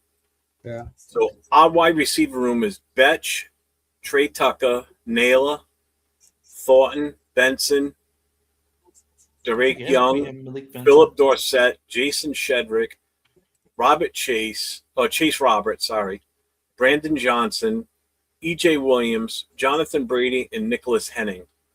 Where's Cedric Jackson? Yeah, where's Cedric Jackson? Didn't they? Yeah, he's here. Jackson's here. Okay. You must have said his name wrong. Then. Did I say his name? Probably said his first name wrong. You probably said Cedric. No, I said Shedrick. I said his name. But he's in there. Yeah. I just don't think that any of them are worth bringing in. I don't know what value they add. So let me ask you this then. Start with you, Leo. Which young receiver has the best chance to change the conversation in camp? Like, who do you think's has the chance to come out and shine? I think Nailor. One, because Nailor was behind 2 good wide receivers. As much as it pains me to say the other one's name. But he was behind 2 good receivers in Minnesota. And the fact that Kubiak and them went out there and got him. They see something they can do with this kid. I'm not saying he's JSN, right? But there's definitely something they can do with this kid that they saw that will add to this offense with Brock Bowers, right? And then the other one, too, I think Cedric Jackson, to me, I think could be like this dark horse that we're like, oh, shit, he could be like the next. Remember Seth Roberts came out of nowhere? Like, holy shit. Like, who's this number 10? Like, all of a sudden, Seth Roberts. Well, he showed potential last year. Yeah, definitely. That's what I'm saying. Yeah. And Seth Roberts was the same way before he finally blew up with Carr, right? Before they finally got like a good offense going. So to me, that's someone also because of his speed and his hands can probably make some noise. Yeah. Mm-hmm. And Diggs is coming off an injury again still, right? Yeah. Yeah. So I don't want to bring guys in with like injury history. Yeah, how was Diggs a good addition? That dude is a problem, bro. Who wants to bring problems into their locker room? The only problem I was cool bringing in was A.J. Brown.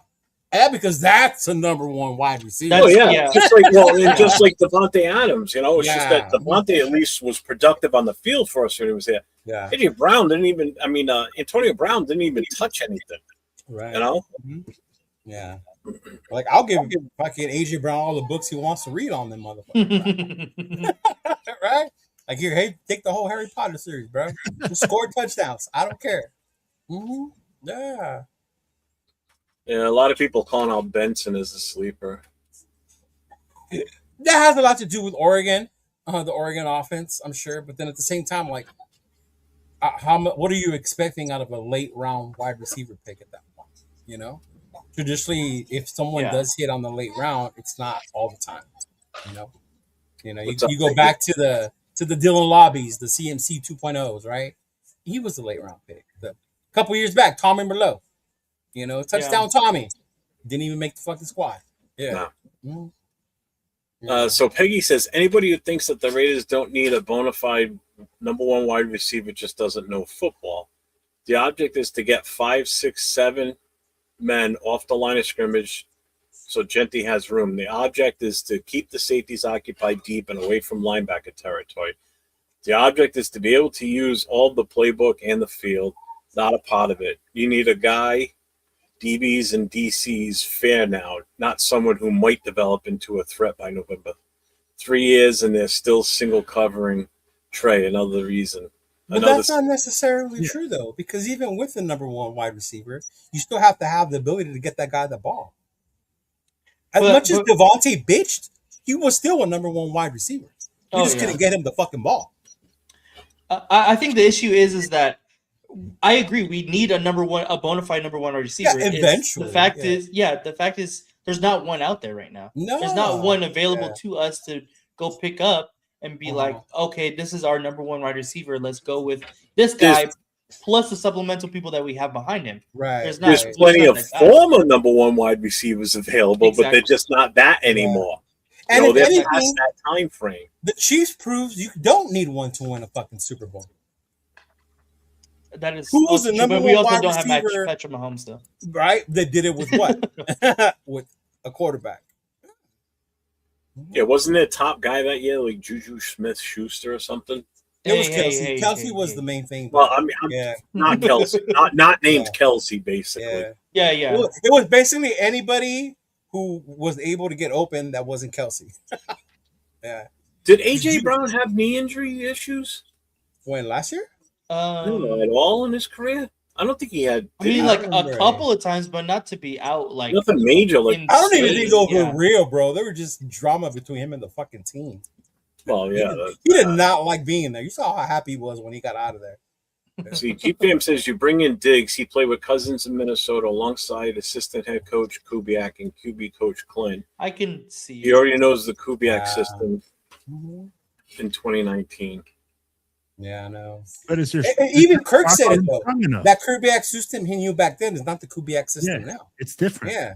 He keeps changing it, adapting. Right. So this notion that it's the same system because he played before does not mean he's going to be able to do it again this year. Well, it changes based on the talent that he's got on whatever team he's with, too. And does Diggs seem to you as the football player that's going to come in here and focus on learning a new system? Nope. Oh yeah. Or is he just still playing based on his talent alone? And he's going to be one of those guys saying, "I'm going to run out and in. I'm going to put my hand up." Yeah. And I'm going to ask you guys this: how he's going to demand the football? 1,000%. Football in his hand. I'd be like, there's only one football to go around, so yeah. So that's going to, and that leads to drama as the season goes on if he's not getting the touches. Mm-hmm. And even though when we talk about having like guys that are deep threats, right? Isn't that burners? Isn't that what we have all over the field? Is extreme amount of speed? I'll be like, there's a wide receiver position. It's Trey and who else? Addison or Nailor. Nailor's a burner. You got Trey Tucker, who's a burner. You definitely need people to block. You know, you got Ardell hit it right on the head too. Oh no, Jack Bech is not a burner, bro. He's a possession. No, blocker. Oh yeah. But we already have a guy though that attracts double coverage, and that's Brock Bowers. Yep. What team out there, other than maybe Denver, right, can one-on-one Bowers? Denver because of PS2. That's really it. Right? Denver because of PS2. Yep. I don't even think Derwin James can do it. Can he? Yeah, I don't say Derwin James. I don't know. Derwin James is he's legit. No, he's good. He's good, but you look at some of these secondary guys that were drafted in the past couple of drafts too. They're bigger, they're stronger. They're the guys that have that same type of frame and play style as Patrick Surtain. because tight ends are becoming a thing again in this league, like a consistent thing. Because there's a lot of teams with good tight ends, really good tight ends. And if you can't shut those tight ends down or keep up with them, they're going to kill you. Look at us. We can't, no matter who it is, we historically, every year, no matter who it is, we can't stop tight ends. And it's not just this regime of coaching can't do it. No, this goes all the way back to what the hell's his name from the Chargers? Antonio Gates. Yeah, it's not go back as far as that. And Antonio Gates, Tony Gonzalez, Kelsey. We still to this day, Kelsey. Imagine those three are elite level tight ends. Though. They weren't just regular tight ends. Yeah, and they're all in our division too. You know, but still, it's like we always have bad history against tight ends, regardless of who they are or what team they're on, for some reason. And you know what that is? That's bad play at linebacker too. When you don't have good linebackers and they can't keep up with some of these tight ends, And we haven't had a good linebacking core since the law firm of Morrison and Howard. Was that after? That was after Beaker, right? Yeah, that was after Beaker. Yeah. Kirk Morrison and Howard were the that's like 07 or something like that. Yeah. Mm-hmm. Because we need a guy who instantly tracks double coverage, that defenders, people have to game plan for. Unfortunately, they're hard to find these days. Maybe we wait to cut. See, now if we were to find a wide receiver like that, imagine how much damage Bowers would do even more. Because if you think about it, when we had Tay, that's when Bowers went off. Yeah. Mm. Well, and you think about what happened last year? Seattle. Yeah. Seattle had JSN. Oh, yes. Shannon Sharp. I forgot about him, too. Oh, my God. The fucking horse. Fucking hated that guy. Man, that I couldn't stand Sterling Sharp? I love Sterling Sharp. Shannon Sharp? Ugh. I hate Shannon Sharp. Let me ask you guys this. Seattle, JSN became big in Seattle, right? Was he a big name coming out of college? No. Yes, he was a big name already, bro. Oh, yeah. If people are telling you JSN was only good because of Seattle, stop talking to them. No. That's why I was asking you guys. Yeah, no. I said, was JSN before he's Yes. So he was a legitimate one? Ohio State. Yeah, Rose Bowl. Ohio State Rose Bowl against Utah. Oh my God. Yes. Oh my God. He was insane. Yeah. Right. He had a nickname before he even came here. Right. Mm-hmm. So we're going to move to the defense now. So Raiders defense, money spent, no excuses. So let's talk defense. We put a shit ton of money in this. I think was it 147? Is that what it is? 147 million, I think is the number. Leo, we'll start with you. Is the defense under more pressure than the offense going into camp? I think the offense is just because of Mendoza and Shinty. There's more expectations. Mm-hmm. Yeah. I think the defense, because it's still young, there's a lot of they could be this if they develop, right? They could be that if Robbie Leonard's system works well, right? But I still think the offense is still under more pressure because of how young this defense is. Yeah. I think that's where the expectations, while they can be, they're young, there's potential there, but I think the expectations are still more on the offense. All right, Will, I got one for you. Who's under the most pressure on defense, the pass rush, linebackers, secondary, or the coaching staff? Ooh, the pass rush, the second. Who's Columbia playing? The most pressure, the guy that's under the most pressure right now to produce is going to be Max Crosby. Straight up. Because guess what? His trade just got, rescinded. He has a big chip on his shoulder. So honestly, if he really wants to show up and show out and say, hey, man, I'm that motherfucker. He keeps going out and saying, hey, man, I'm him. I'm him. That motherfucker, guess what? You better show me those numbers this year, and you better produce at a level that is, more than 10 sacks a season, 12 sacks a season. You better be in that top 5 for sacks. You better have fantastic numbers and lead this team. So I'd be like, at the end of the day, I'm like, I think defense is under some pressure because defense is always ahead of the offense. And this team is going to rely heavily on its defense to keep it in games early in the season.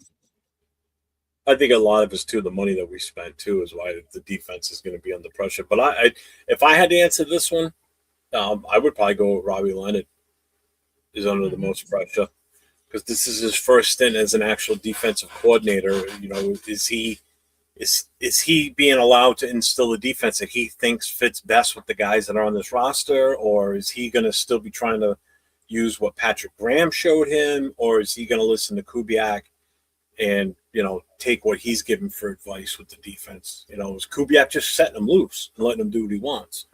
So I would pick the coach, to be honest with you. I think the players are the players. I think it's the coach that's really under the pressure. He could be a one-and-done defensive coordinator for all we know. Yeah, but even the players talent too, and money though, we've spent. The coach will prepare you to a certain extent, but the players still got to go out and execute. And they have to have the talent and the ability. But ultimately, I get that, but the coach is still ultimately responsible. Right. Hey, same You're thing only with last year. do so much with whatever coach talent was you have, horrible. right? Yeah. Okay? You know, we could have had Buddy fucking Ryan as our defensive coordinator last year. But with the players we had last year, we weren't going to do shit. Especially once Max went down. Well, especially with all the crap that Pete Carroll brought in for that's what I'm saying. We could have had the best named defensive coordinator out there on this fucking squad.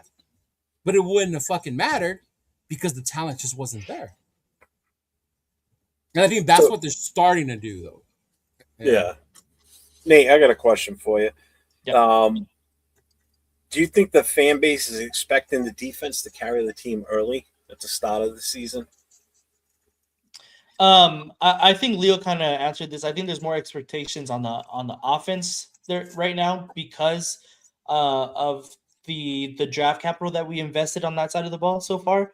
You know, most of our first round picks have been on that side of the ball, and that we have right now. So I do think that it's going to be more heavily leaned on the offense than the defense. I think the defense is still young and they need time.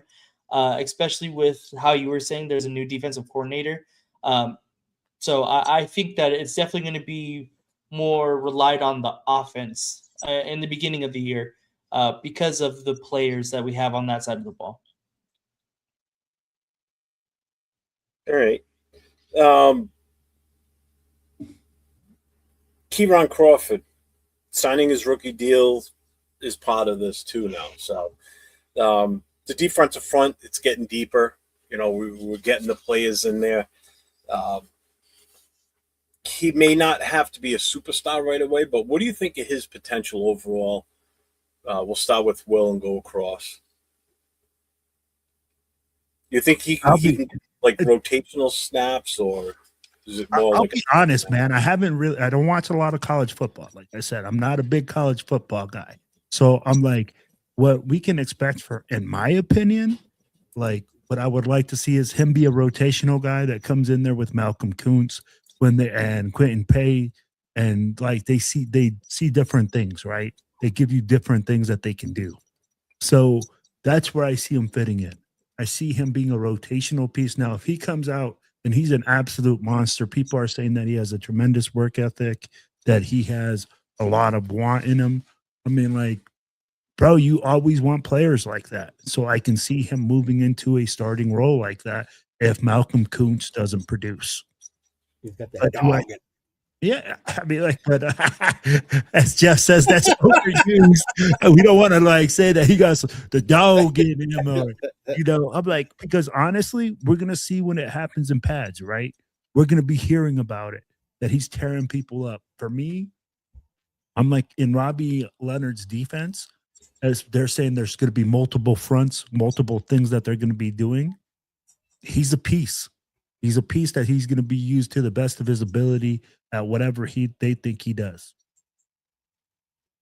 But as a starter, man, if he's the starter, that means Malcolm Kuntz, we just spent $12 million for shit. Straight up. Because Malcolm Kuntz just signed a contract. Do you guys think he's a 1 year contributor, or is he more of like developmental though, Leo? Because of where we picked him, I wouldn't say he's developmental, but I also think it's going to depend on the fan expectations. Like if he's out there creating plays, right? If he's out there getting tackles for loss, contributing, I think it's a win. You got what you wanted from somebody in Auburn, right? That Auburn defense was really good.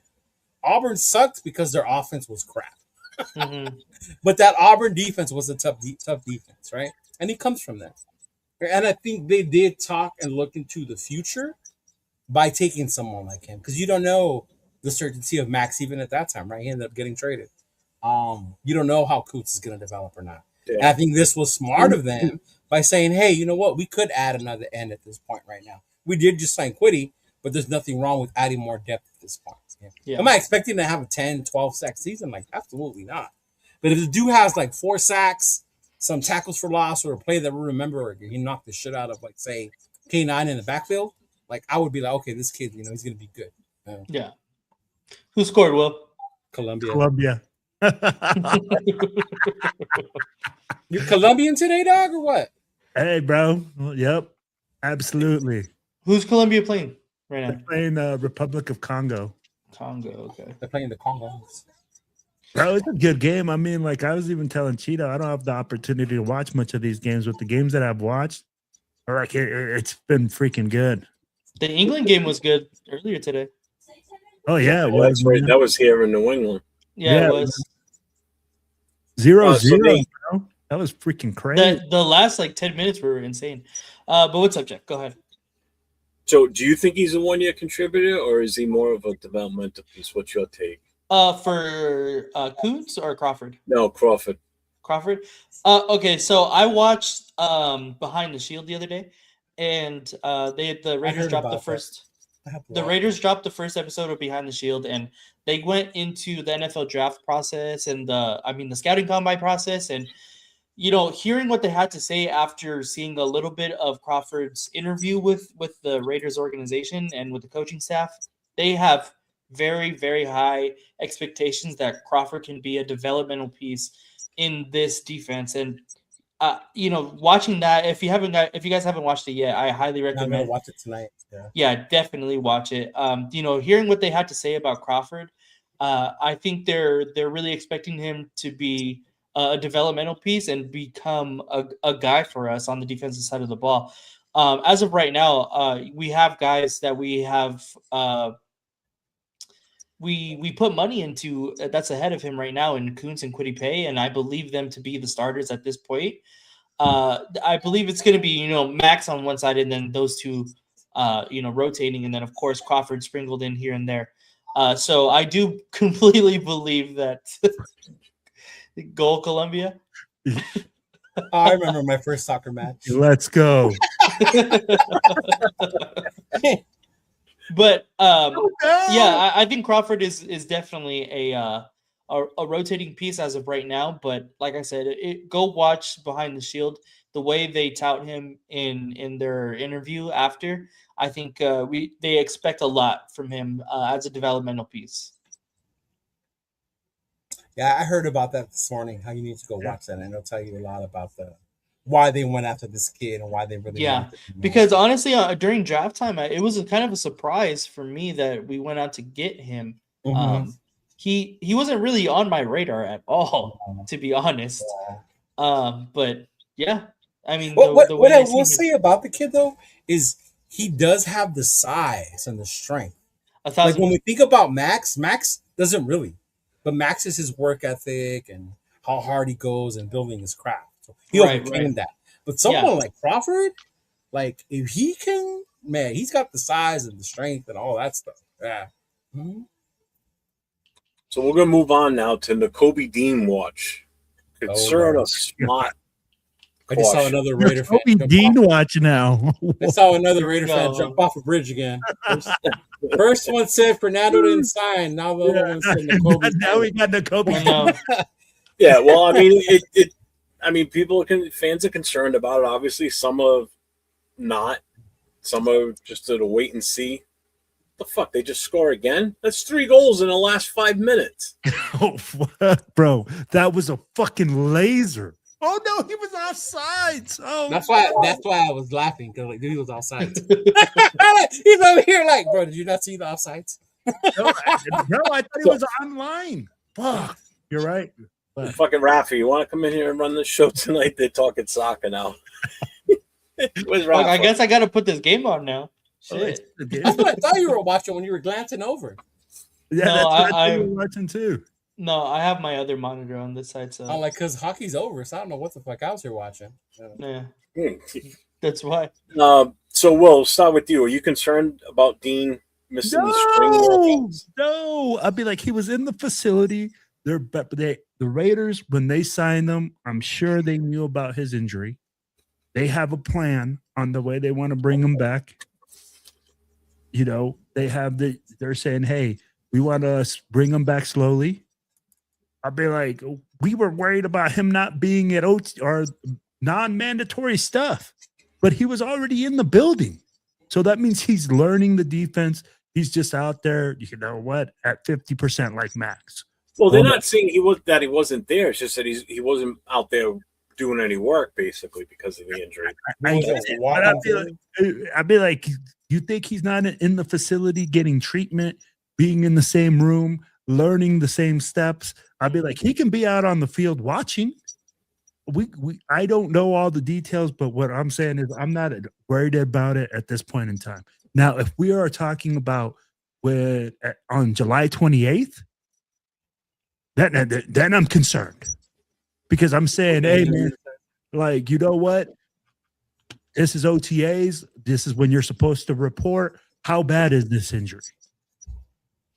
You know, but honestly, at this point in time, they're not concerned. Not until OTAs come around and it's mandatory minicamp. All right, Leo, for you, does with him missing time, do you think it puts more pressure on Quay Walker and the rest of the linebacker room? I don't know if it puts more pressure on Quay Walker, but it does on the front office, because unlike Will, I don't think if they knew about this lingering injury, then they're stupid for getting him that contract, because he has an injury history already. The thing was, he didn't come here injured. Now, obviously, he showed up. Something must have happened again or whatever. He's older. I get it. Am I worried about it? Not yet, but it could be a concern, because he does have that in his history, right? That's been the downfall with the Kobe Dean. Can he stay healthy? Right? But I think Quay Walker, he's going to come in here and do his thing. He's another one that in the offseason, the more I saw him in interviews, the more I started liking him. And especially when I saw how big he is, right? I was like, good Lord, that's a big dude, right? Like, that's the linebacker, goddammit. But yeah, with Dean, I'm not too worried about it. OTAs are basically, I think we put a lot of it as fans, they're walkthroughs. You know, you're barely moving. So if somebody like Dean is not out there, or our 4th round corner is not out there, it's no big deal with this point. Oh, so then that means all those throws by certain quarterbacks and running backs running the routes and so it really doesn't mean anything, right? They don't. No, they don't. I said that either. Dude, you're in shorts and t-shirts. I agree with you. I'm just, you know, like how some people it looks like pretty on a reel out there. You know, Yeah. Don't get me wrong. It looks, the way the Raiders do the film, it looks beautiful, right? But I'm not out there saying like, oh yeah, that's Tom Brady right there because of that. No, Yeah, right. Thank you. like, no, like, stop. Yeah, that would me be like saying, yeah, look at AOC's first 17 games. Of course he's a legend. Like, no, like stop, no. Yeah, I would be concerned of it because he's older. So I just want, but I'm glad that the team knows, and hopefully they take the right steps to get him ready to be on the field. Mm-hmm. And Nate, are you worried about it? Or, I mean, you're going to be local, so you might hear news a little more common. Or a little bit more. Nate's going to catch him like in crutches and shit. Like, breaking news, y'all. Right outside, yeah. He's going to keep his ear to the ground. Uh-huh. Yeah, I'm not worried about it, honestly. It seems like it's all precautionary at this point, just to make sure that they're available for training camp. What's up? I'm just saying. Oh, yeah. But yeah, that's what it seems like at this point right now. So I'm definitely not concerned with the Kobe Dean. Not yet, but I mean, even if that he did make training camp, right? If he was to get hurt week 1, then that's when I would be like, oh damn, now who's gonna play behind him, right? Yeah, exactly. 100%. G-Fam, he's joking. I know what he's asking. What? Because Randy asked, he goes, "Yo, did Max Crosby pass the physical?" It's just going back to the whole Ravens thing. But he does though too before he gets on the field. Even Max isn't out there practicing. He's in the building. He's doing treatment, like Will was saying, as far as the Kobe Dean. I'll ask him on Monday, guys. Don't worry. There you go. You ask him. You go, hey, yo, what up, Black boy? How's the knee looking? For real. So we're moving on to the next segment. There's kind of breaking news this afternoon, late this afternoon. There will be no 2026 supplemental draft, so that means Sorsby has to wait until the 2027 NFL draft in Washington, D.C. So, Leo, were you surprised that the NFL decided not to hold the supplemental draft? I was. I'm glad, too, though, man. I was surprised. Letting the kid come into the league that way is like you're just closing your eyes to what he did. And I'm glad the league said, you know what? No, we're not going to do a supplemental draft. If you're going to play in the NFL, you got to wait till next year. And I'm so glad they're doing that because this goes beyond him. Like, if you watch college football, it's a whole other thing now. These kids are making more money before they even sign their first NFL contract. Some of them make less money than signing their first NFL contract. Like, let that sink in about the type of kids that are coming over here. So the NFL sooner or later has to get a hold of this bullshit, right? And the NCAA and find some way to bring this shit down, bro. Like, for real. The funny part, though, about all this is the NFL's main sponsors, right? DraftKings, FanDuel, all that bullshit. Yeah, which is what I said in the chat when you brought that up, right? Yeah. Uh-huh. It's like, but yet on commercials for Fox and all these other broadcasters, you see DraftKings and, you see, some of the stadiums actually have draft. Don't they have like a DraftKings stand in some of them? Yeah, the like, ones that allow it, they have it inside the stadium. Like right? Actual so it's like, your bet. Yeah. What the fuck? It doesn't make sense. So, Will, if Sorsby would have been available, would you have wanted to see the Raiders take a stab at it? Fuck no. Okay. Fuck no. If we didn't have Mendoza, would you have wanted it to happen? Changed the answer, didn't it? No. Oh, I would have. No, if Mendoza wasn't, if we didn't take Mendoza, I would have definitely wanted us to. Bro, I have character issues with that, bro. Every single pass, it's like you said. I would be debating if this guy bet on the game, if he overthrows somebody, if he underthrows somebody, if he throws an interception in a clutch moment. Yeah. You know that there's going to be speculation on that. Let's be real. But to his defense, he was always betting on the over, so he was never trying to throw games like throw interceptions. I fumbled. He was trying to put points on the board. But even in doing that, say you're trying to force a pass to get another score, and that causes a turnover. Even you trying to score more can lead to a mistake. But he's not trying to undercut the score, basically. But he's still trying to change the outcome to his favor. Bro, you're still betting. And mind you, this was at Indiana, motherfuckers. Right, holier than thou, the Hoosiers. This was when he was at Indiana. It started. It wasn't just at Texas Tech. Yeah. But I like how the young guy was shaking his head when we were talking about the. I think it's so character issue. The young guy was over here like not character. I don't think it's a character issue. I think it's like. It's so regular to sports bet now. Like it's insane how regular it's become. How often I speak with just my peers, like people around the same age of like, I put the under on this. Oh yeah, I put, I had this guy for this much, or I had whatever. Like it's become such a normal, just typical conversation that I think that because it's become so normal that this is only the beginning of the issue. Right. This by far is only going to be the beginning because I can guarantee you that this is happening everywhere in the United States. Oh, sure it is. 1,000%. So, I mean, it's the same concept as fantasy football. If you think about it, it's still fantasy football. A little bit. with gambling. That's what I told him last week. It's not the same, but It's it is because you're still paying out money. Really. You're still paying money in for it. But not I'll tell you, and Nate, I agree with what you're saying. How it's become such a normal thing now. When I used to work at as a bouncer in Providence back in the 1800s, I used to have to on Friday nights. I used to have to get the card from one of the bartenders and kind of secretly in the back fill out the card, give him the cash, and then he would. I remember those cards. And that's how I used to have to do it. I would pick certain college games, and then I would pick all the pro games, and I would go either the over or the under, and then give him whatever amount I wanted to put down on that card. Give him the card, and he would pass it off to a bookie, like a legit, not a legit, but like a real bookie, like in the back of a bar somewhere in a secret room. This guy's running all these numbers and shit, and running all these cards. So you had to get it in Friday night. So a bunch of us would be sitting there at 2:00 in the morning towards the end of the night, filling out the cards and giving them to the bartender. Yeah. Now you just pick this up. You just bang a couple out in 10 seconds and you're done. Yeah. But even to that, so doppelganger says, even though it's normal and I get it, but I think the NFL has made it known that it's normal, but as a player, you're still not going to be allowed. Exactly. Look at what they did with Calvin Ridley. He missed a whole year, bro. Mm-hmm. He missed a whole, and that dude has not been the same since that. Yeah. And what I was gonna say is I think it's a good thing that the NFL is nipping it in the bud before it's becoming a bigger issue than when it needs to be. Well, their press release, they take gambling seriously. Okay. Yeah. And they have by who's gotten caught in the NFL on the punishment.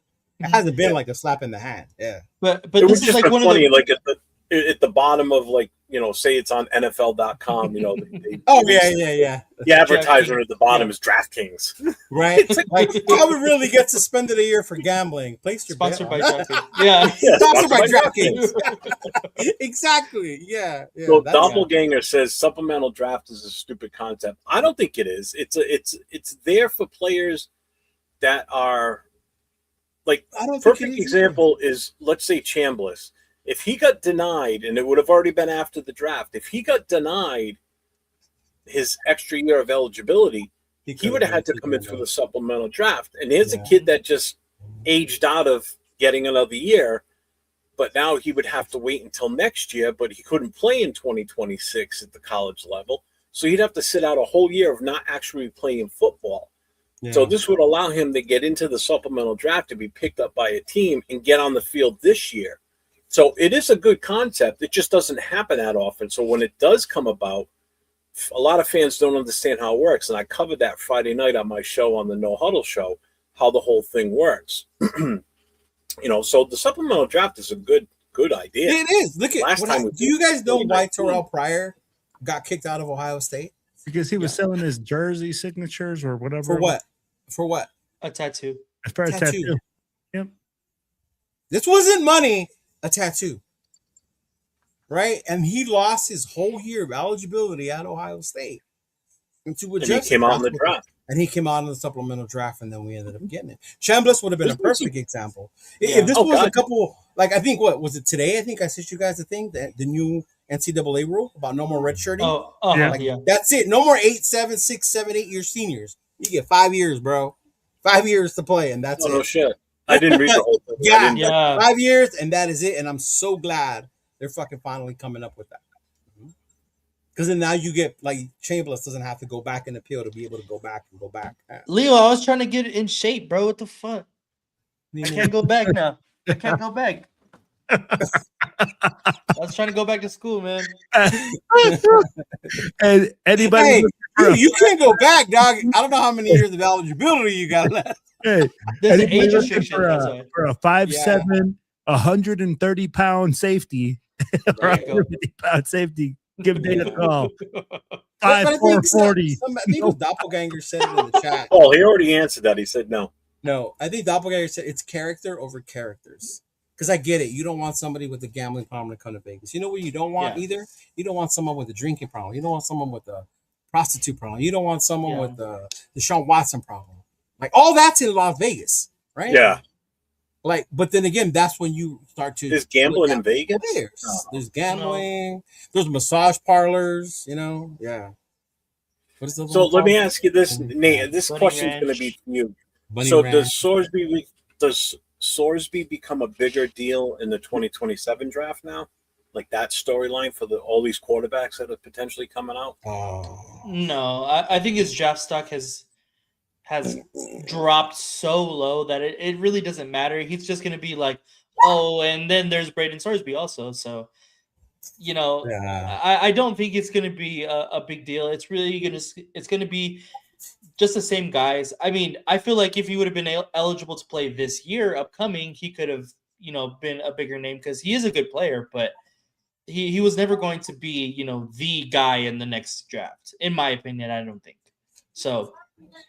To me, it's just going to be another like storyline that you could, follow. But it'll definitely be a storyline. Yeah, but that's all the extent to me is what it's going to be. Already going to be Liddy? Is he talking about the preseason game in Houston? It's going to be it's preseason.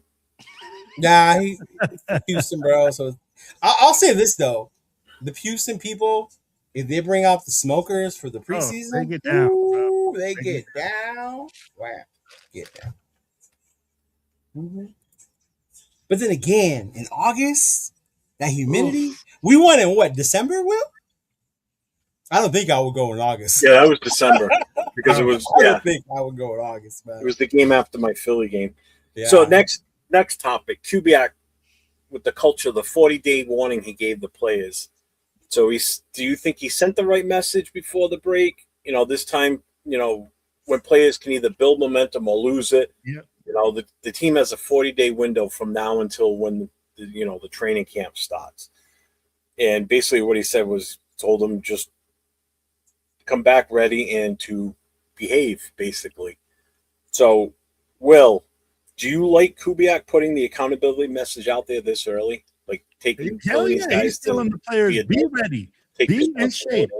Camp ain't ready for you to come out of shape and then get in shape. This ain't 1990. You hear that, Nathan? Hey, this is not to get that shit in now. Like, you got to be ready. Be locked in. He don't want no dudes that is out there lollygagging, being all jacked up. You got to set a culture somehow, bro. You got to you fucking liar. I'm watching. I know. Game's over. Don't fucking do that shit to me, bro. Hell no. But yeah, no. I mean, like, that's the right mindset to have. You have to hit the ground running. He's a new coach. A new system is being implemented. You can't have guys come in, show up out of shape, and not know what the fuck they're doing. You got to be locked in from day one to get this thing going right and put this team in the right direction.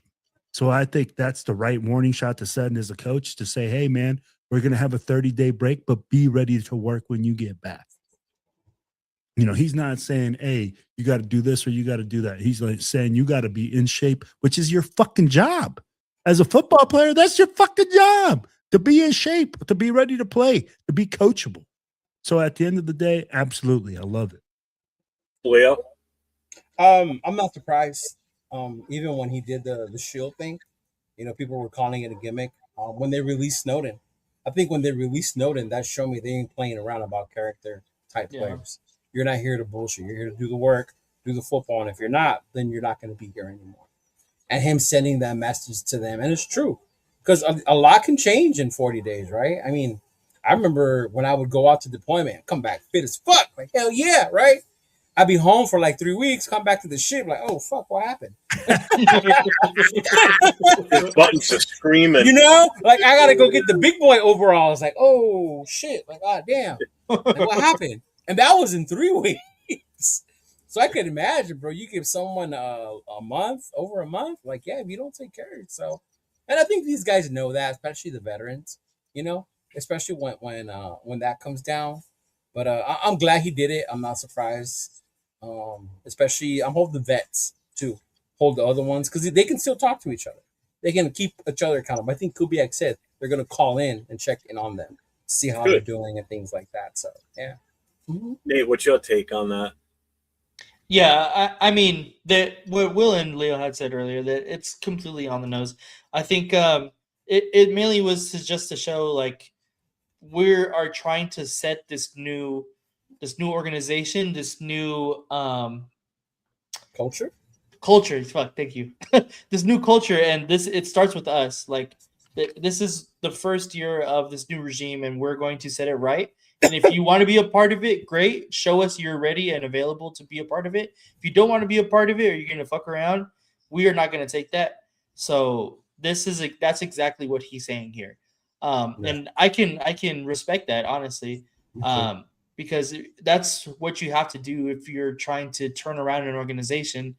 And that's obviously what we want here. All of us wants this organization to be turned around. And so Clint Kubiak is definitely getting pointed in the right direction. All right, I got a question for each of you. And we'll start with Will. Just give me the name, and then we're going to move on. Give me a name of one player that you think is going to come back out of shape. Will. Who's your odds-on favorite? Out of shape. Fuck. Why you gotta bring up a guy like that? That's probably it's gonna have to be a D lineman. It's gonna be a D lineman, a D tackle. Who though? Say a name. Yeah. Fuck. Oh. I'm gonna say. Fuck. I'm gonna say Adam Butler. Nah. Yeah. You're 805. You're like he's on vacation right now with his family, man. hey, and that's the reason I said it, just to get him all spicy. Nah. Leo, who's your pick? I'm trying to think. Who would it be? Who would I pick? I'm gonna hope it's the kicker, Matt Gay, so he gets kicked off the team. The kicker's out of shape. The guy can't kick the football. Right. You gotta sell your shit somehow, huh? I don't want to say it though because I don't want it to come to existence. And somebody already put it in the chat, but that was the first name that popped into my head when you asked. No. And I don't want to say his name because I like him. I like him. No, not even Lockie. No. It's JTJ. Yeah. Yeah. Nah, I don't think so. I don't want it to, but that was the first thing that popped in my head for some reason. Yeah. So who you picking? Maybe. Meredith. Meredith? All right, Nate. I'm looking at the roster right now. I can give you one who for sure is going to be, and it's Benito Jones. He is a veteran guy. That's what I literally just looked at the list and I'm like, that too. He's a veteran guy. He doesn't DT. Yeah, the defensive tackle. He's a veteran guy. He's done his time in the NFL. He's not going to really care. This is kind of his last shot at being on an built NFL like a roster. beach ball. Yeah, he's for sure going to be. That's true. That's who I was going to say. But if I had to pick somebody different, Thomas Booker. Really? Oh, the guy from the trade, the Philly no trade. way. I don't think so. Well, you took mine. I didn't want to double it up. Was that Spike? That was Spytek's trade, right? Yeah. Not the other dude. Okay, all right. Yeah. Damn, G-Fam, I didn't know you live in Coachella Valley. How about G-Fam and Paul just go live on the surface of the sun so neither one of you win this? No, Coachella Valley's bad, dude. It's but they're both talking about, it's hot here, and Paul's saying Mexicans complaining about it being hot is kind of a joke. No, it is. Yeah, but it's Paul. Yeah. Yeah. True. Yeah. True. Yeah, because now that I work on the IE and I drive all over, the IE's big. The one in Riverside County is huge. So I'll go to like Movell, Hemet, and it gets right at the very edge, like Banning, and you start to get to the desert area. Woo, that heat, big dog. Ah, damn. Never mind. I'm not even gonna give argument to this, but you're gonna fry. Gonna fry. You and Afukasi are gonna fry. Yeah.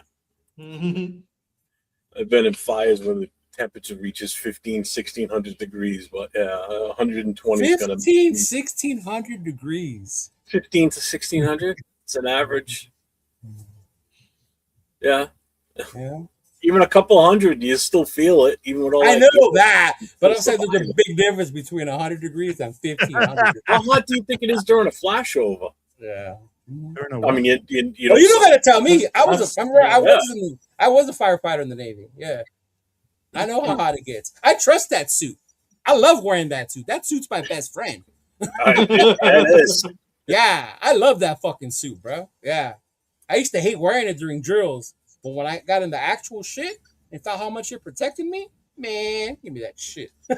I don't know about that. Not about it. I might have to look into that. Hasn't Quinnipiac had problems in the past? Wait, interesting. What? Oh, that could be a thing. He didn't look like it in the interview I saw. Yeah. Oh, that dude's cut. I mean, the guy's in wicked shape. Yeah. That shit's hydration is the key. Well, here's the thing: I don't drink, so first of all, I ain't getting dehydrated from drinking beers and alcohol and everything. All the sugar intake is just I drink water. Beer so. keeps me hydrated, there, buddy. Beer keeps me. You think it plays mind games with you? You think it does? Not once suffered from dehydration. I was in the Gulf, bro. I was in the UAE. It was hotter than fucking Satan's ass there, and I stayed hydrated. $1 beers in the beer garden. Seriously, in all honesty, I'd rather have the 100-degree weather out there than the 90-degree weather here with 100% humidity, because you can't breathe in this shit. You can breathe in the air out there. You can't breathe in this shit out here when it gets so. When the fuck did we become weathermen? I don't know. Yeah, my favorite flavor is water. Yeah, right. Or iced coffee. I was gonna say, because that keeps you fucking hydrated. Yeah, that's the only thing that keeps right? you hydrated. Well, water. I don't want to bring up the bucket of coffee he got the other day. I only drink decaf. I don't drink regular. Did they get you the bucket? He only drinks decaf, he said? I do. I only drink decaf. He does only drink decaf. Yeah. See? See?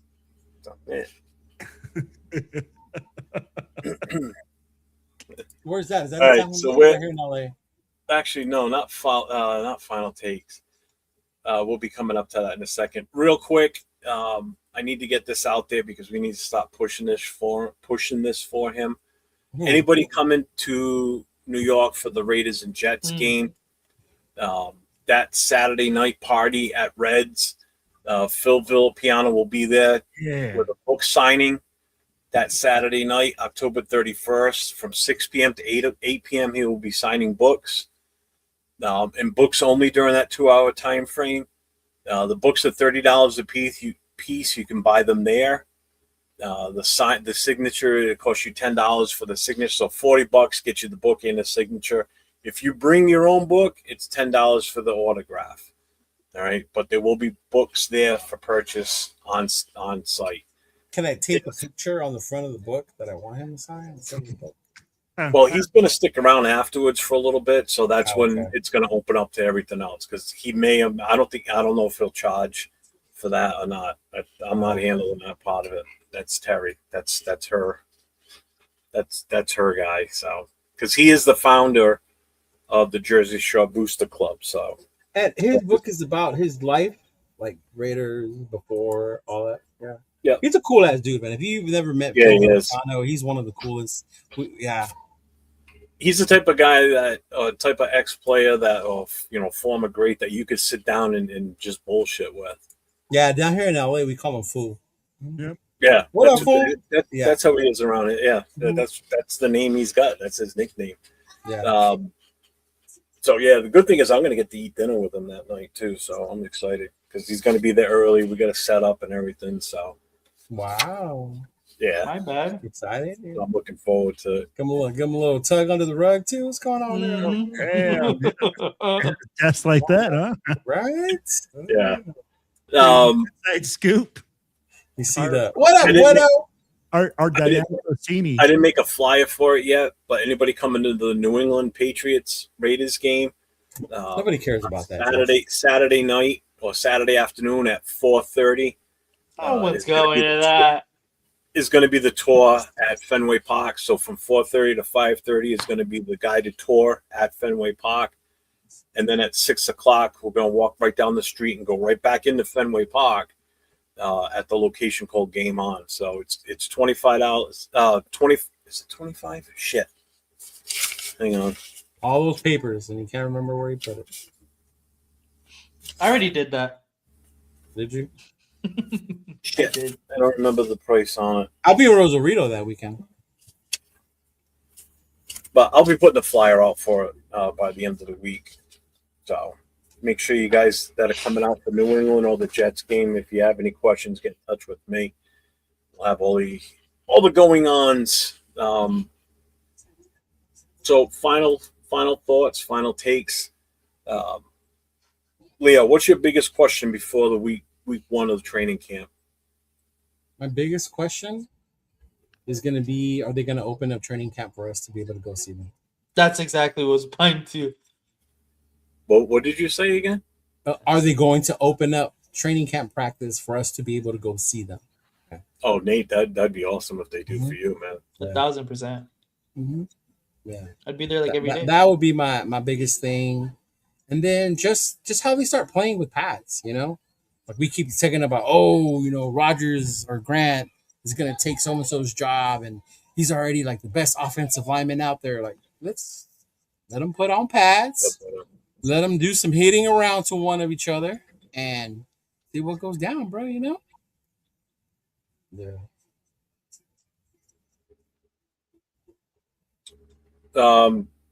Will, what's your biggest question before week one of training camp? Before week one of training camp? I didn't stutter, right? No. Okay. Not this time. Shit. Bro, honestly, just how much these players have retained. You know, like from the system, from like what these coaches are out there coaching, just to see, hey, is it sticking? Are these guys changing their routines? Or are these guys learning from these coaches? That's about it. Thanks, Chief Fan. Nate? My biggest question. That's difficult because the questions start to develop once training camp is underway. For me, because that gives you a little bit more insight on, position battles and coaching staff wise and playbook implementation and things like that. So it's kind of hard to have a question before camp starts. I guess it would mainly be like the contract situation. Does that get resolved for both players? I'm sorry, not both. We were talking about Nakobe Dean, but that's not a contract situation. Yeah. But for Fernando Mendoza, do we have to, is it become a bigger issue, I guess? I mean, I don't think it does, but it's possible at that point. But to me, that would be, I guess, the biggest question for me. For me, I want to see if this team can turn off-season hope into camp competition. I want to see real competition for these positions that they're just not positive on who's going to be what. We can all talk about Mendoza and the wide receivers, the defense, the culture, but when camp starts, jobs are on the line and excuses start to disappear. Like, you can't keep making excuses for these guys. They either got to put up or shut up. Plain and simple. Jack. Huh? Yeah, Jack. Yeah. Be more than just a good story, bro. Yeah. Hey, Leo, Bueno's got a question. Any events with Saturday coming up around IE that you know? There is, brother. The IE Familia, they're not a club, they're just a family. They're doing their dance in August, and they're gonna have lowriders and cards there as well. So if you follow IE Familia on Instagram, Bueno, or hit me up, I can send it to you. But yeah, that's going to be one that we're going to be doing in the IE in August. It's like a dance that they do, kind of like most people would do like a barbecue before the season starts.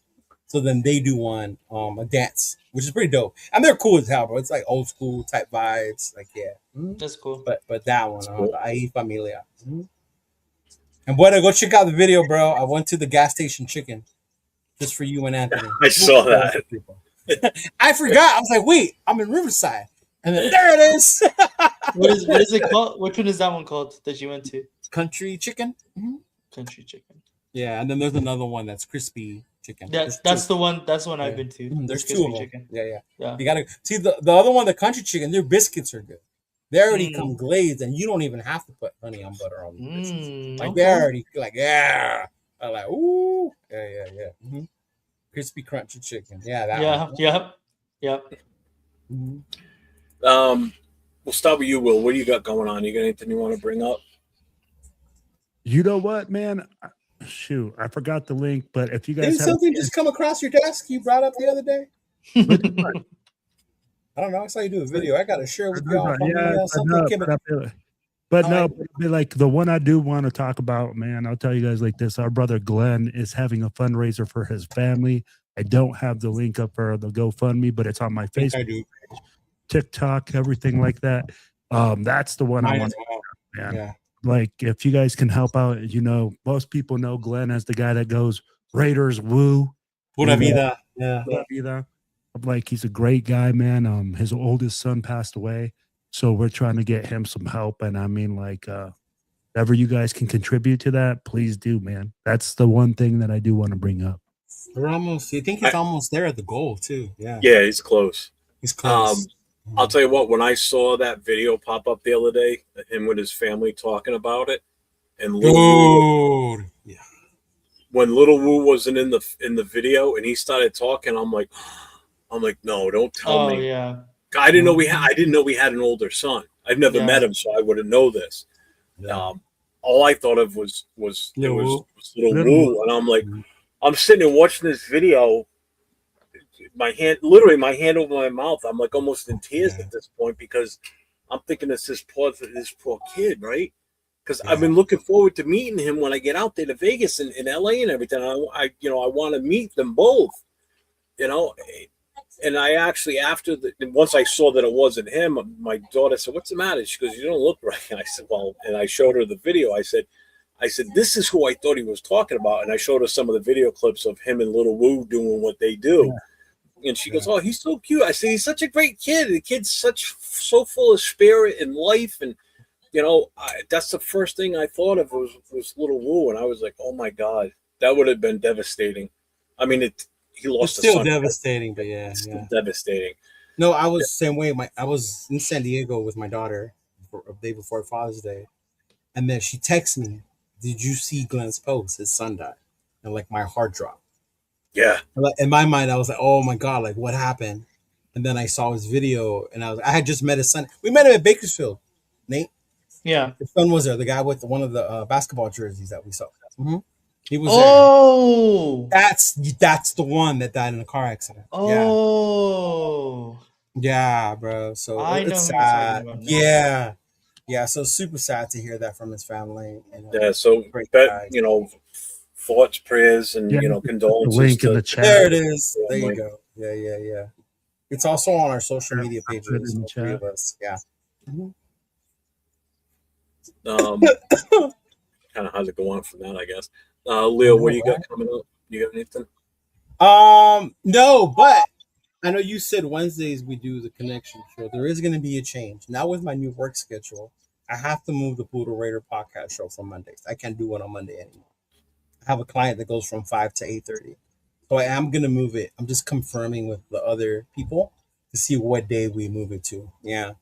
So I'll figure that out. And then, like I told you guys later on, we will bring back the connection show, but once we start playing games, once we start with the Arizona one, the preseason into the season, things like that. Because it's kind of like what we do on that show, our reactions to the game, how pissed off were we, how disgusted were we, kind of that type of shit. After we've had a couple of days to calm down.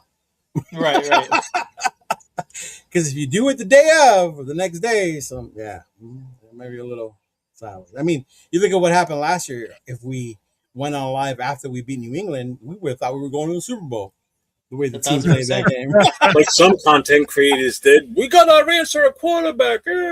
Yeah. Won't say names. Right. But but that's the only thing. They're part of a monument. Next, Rich Gannon. Yeah. Gino was killing it. He was on fire that day.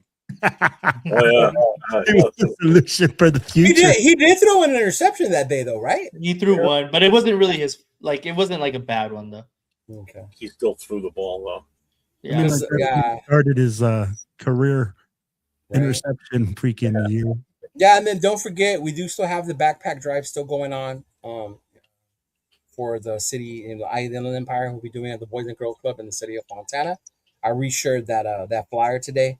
Shout out to those of you that have donated already. It is Prime Days, so it is Prime Day, and we do have a wish list on Amazon as well. So if you want to take advantage of Prime Day and order it that way, and then in about a month, less than a month from now, Bolsa Chica takeover. Bolsa Chica takeover with Mike, Raiders Against the World, Mob Movement. Moving to Blackouts, we will be there. Some of the TBH fam, they're making it this year. They're going to roll down to Bolsa Chica. They're tired of being in the heat, so they're going to come kick it with us in SoCal on the beach. So definitely looking forward to that, man. Yeah, what you call it? What's his name? Israel's coming down. Angel's coming down. Yeah, so they're all coming down from up there. So it'll be good. I heard people are going to wake up at 4 a.m. to go get spots. You have to go early because it lines up. It's only one way in to where we're at. Yeah, so man, you going early. We got in line like at 7 in the morning. 7 in the morning. Yeah. Mm-hmm. But obviously, if you want to be the first one, Prime there. Yeah. Mm-hmm. Damn. And it's a 2-day event this year. So Saturday's the beach event. We will be there. There will be volleyball games and tug of war and stuff like that. And then the next day is like a Sunday brunch, and that's the one I was telling you where Greg Townsend's going to be there. Mm-hmm. Yeah. All right. So Nate, now that you got your first official show under your belt, being in Vegas, I'll give you a moment to say what you want to say. The spotlight is yours. I don't know. I mean, it's really kind of still surreal. I've only been out here like living for the past like 5 days. So it's kind of hard to say like, oh, it's so different or it's so the same, or, you know, it still has a lot of adjustment to do, a lot of packing. You can't really see, but the boxes are right off screen here. So so there's a bunch of stuff that I saw. Yeah, bueno, you moved. Yeah, I just got out here to Vegas. So but what I was going to say at the top of the show is the media is going to tell you, and content creators are going to tell you that Vegas has no fans. There is no Raider fans out here. And I'm here to tell you that is the absolute dead honest, not truth. Thank you. An absolute lie. Everywhere you turn, everywhere you look. Fake news, you mean? Fake news. There is Raiders stickers. There's Raiders license plates, shirts, jerseys, hats. Everywhere you go. You hear that, Wilfredo?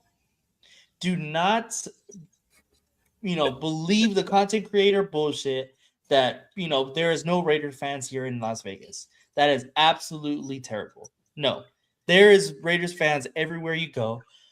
People will be rocking their stuff. I will say though, not as many as there is Golden Knights fans, but that is okay. That is okay. Because they've been champions recently.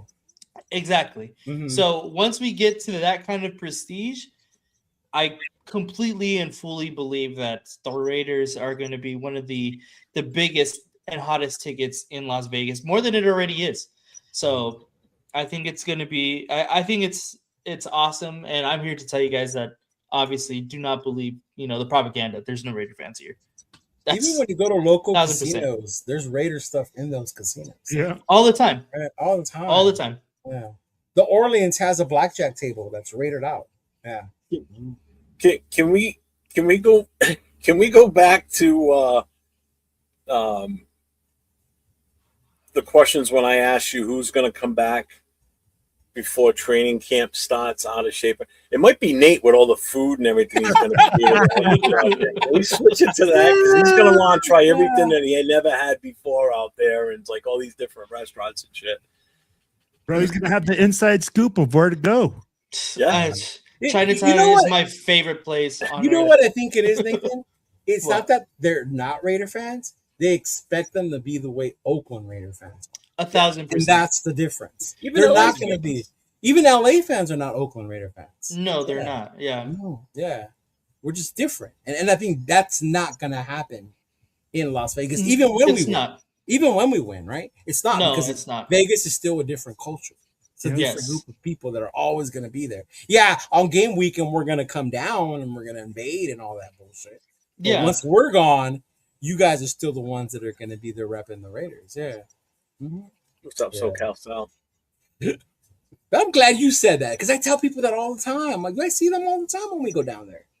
Yeah, exactly. Mm-hmm. So it's insane that people say that there's no Raider fans here, that there's it's wild. I'm like, that's like the first thing I noticed. Maybe I'm a little more keen to it because, you know, it's something that I notice, but it's literally everywhere. It's literally everywhere. Have you been to Red Rock yet? I live right next to it. Oh, you do? I figured. Okay. So, Will, you got any shows coming up this week? Yeah, man, I'm going to be doing the Silver and Black radio podcast this Thursday again with my crew, and we're going to be getting people together and just... What crew? Who's going to join you? So Matty B will be joining me. You'll see 4Dub joining us now because they actually just got their videos released. So you'll see them with us, and then probably Val. You'll see hopefully Tony Bova if Bova's not working, and we'll see what's going on after that, man. Dude, how old are you, Paul? You're going to EDC? Bro, I'm going. Yeah, I can see you. You're still at that age. Yeah. Enjoy. Leo, you got anything coming up this week? Any other shows? No, just this right now. Videos now and then. And no, I saw your thing earlier, GFam. No, I haven't got the Ashton autograph yet. Right? Oh. I did pull a pretty sick Mbuka rookie card though. I did do that. But I'm still gonna go on the search. I might start transitioning a little to try and go for the Mendoza, but I really want the Gentry one right now first. Yeah. Mm-hmm. Yeah. Paul says he's 36. Is that a little too old for EDC? No. Honestly, you see all ages there. I'm not gonna lie. He's all ages. Yeah. You see a year-olds go to EDC. 1,000%. Yeah. Yeah. Nate, are you got any shows coming up this week besides this one? Yeah, I mean, well, not really shows, but this weekend is Battle for Vegas, like I said earlier. That's probably one of my favorite events as far as Raiders, go. So there's definitely going to be a video on that coming out, and then Monday I'm going to go try and see if I can get a Max Crosby, meet and greet. So, like I said, just benefits of moving to Vegas is something that I can do. So I'm going to try to take full advantage of all of that stuff. So expect probably both of them to come out on the same day, probably on Tuesday, because I'll do editing real quick there. All right, Leo, go ahead and say it to him. Say what? I was just going to announce that. I don't know if y'all know, but today Kareem Lopez was the first Mexican-born player ever drafted in the first round of the NBA. Yes, you're starting to get tall enough to play basketball. God damn it! Shout out to Triple J last year. Triple J. I was gonna say Jaime Jaquez. Yeah. But no, it's Mexican born. Mexican-born. Okay, gotcha. No, I'm referring to you giving Nate his homework assignment before next Tuesday. Yeah. No, just dude. That's dope. I can't believe you're gonna be able to do that. Once I see more and more, that's gonna be awesome. I'll send it to you. You'll probably run into someone Raider. He's always at those things. Those events to get content. So, bro, that's fucking awesome to be able to just live in your own town and go out and just enjoy the local things. Like that's gonna be fucking awesome. Yeah. Well, if you gentlemen have nothing else, the only show I got coming up is Friday night, my No Huddle show, open for all 32 NFL teams, fans. You know what? I'm glad, Chief. Hold up before we bounce. I was gonna ask you about this, Jeff. Good. We're older, so to us, the card game was the experience and the joy of pulling it in the pack. Right? I know I can go buy the Ashton Gentry rookie. I know I can go buy the Mendoza jersey autograph if I wanted to. But the card game is so fucked up sometimes, though, that people know the potential that's in the pack and they raise the price of the boxes just because of what you can get, not what you or what's in there. They don't know what's in there. And to me, it's getting kind of fucked up when it comes to It's a gamble. Yeah. It's really a gamble because if you hit on it, you're gonna make you turn around and sell it. You're gonna make some damn good money at some point, depending on what the card is. The thrill to me is still in opening the pack. I still get the thrill out of that, as opposed to buying it. Yeah, that makes sense, bro. That makes sense. Yeah. But yeah, it's always to me. It's always the preference of getting it in there. Like the day I do finally get one, that video is gonna be on a fucking one where I'm annoying. I'm losing my shit. Yeah, because I finally fucking got it. Right? Like, oh my god, I finally got it. Yeah, I got excited because I got. Tommy videos and he hasn't opened one yet. I got a Tommy Merlot rookie card, and I didn't even like Tommy Merlot, but because that's the college Turf went to, so that's why it hit me like, oh, that's Turf's boy. Turf was all happy about Tommy. So like, yeah. I see you pulled the Drake May rookie downtown. Yeah. That's what I'm saying, bro. Yeah. There's one more event too, that I forgot about. TBH Sacramento is going to be having a lowrider and barbecue show up there the 28th of June. So make sure that if you guys can, go out there and support them, man. And my homegirl, Via's going to be there. Yeah. Oh, nice. Yeah, she's going to be there. She was on their flyer. And they got Monster Energy, bro. I need to find out how Steven got that. I know, man. I've talked to Steven. Steven got some connections. Yes, he does, bro. Man, he might be like the governor or mayor of fucking well, as many people pretty soon. Yeah. Hey, bro, he takes as many hands and babies as he does, bro. Hey. Yeah. I heard him the other day because he delivers. Yeah. And I don't want to say what he does, but he was delivering. And you just hear him. People know him like, hey, how are you? Like, so like, man, everybody fucking knows you in Sacramento. Yeah, but shout out to Steven. Yeah, man, it looks like it's gonna be a cool event up there with the low riders. Yep. Low ride. But hey, Jeff, so let me ask you real quick, because you're handling New York and New England this year, right? I'm only dealing with the Saturday night party in New York. I'm not doing any of the other stuff. Tailgates on JT and the Black, his chapter, and Mike from Raw he's working on something for Friday night. But he's doing that from a distance, though, right? Or is that for New York? No, he's doing it for the New York game. Oh, okay.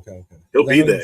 Him and Ma are coming out. Yeah, I know for New York they're going, but I'm saying for New England they're still they're looking to be a Rosarito.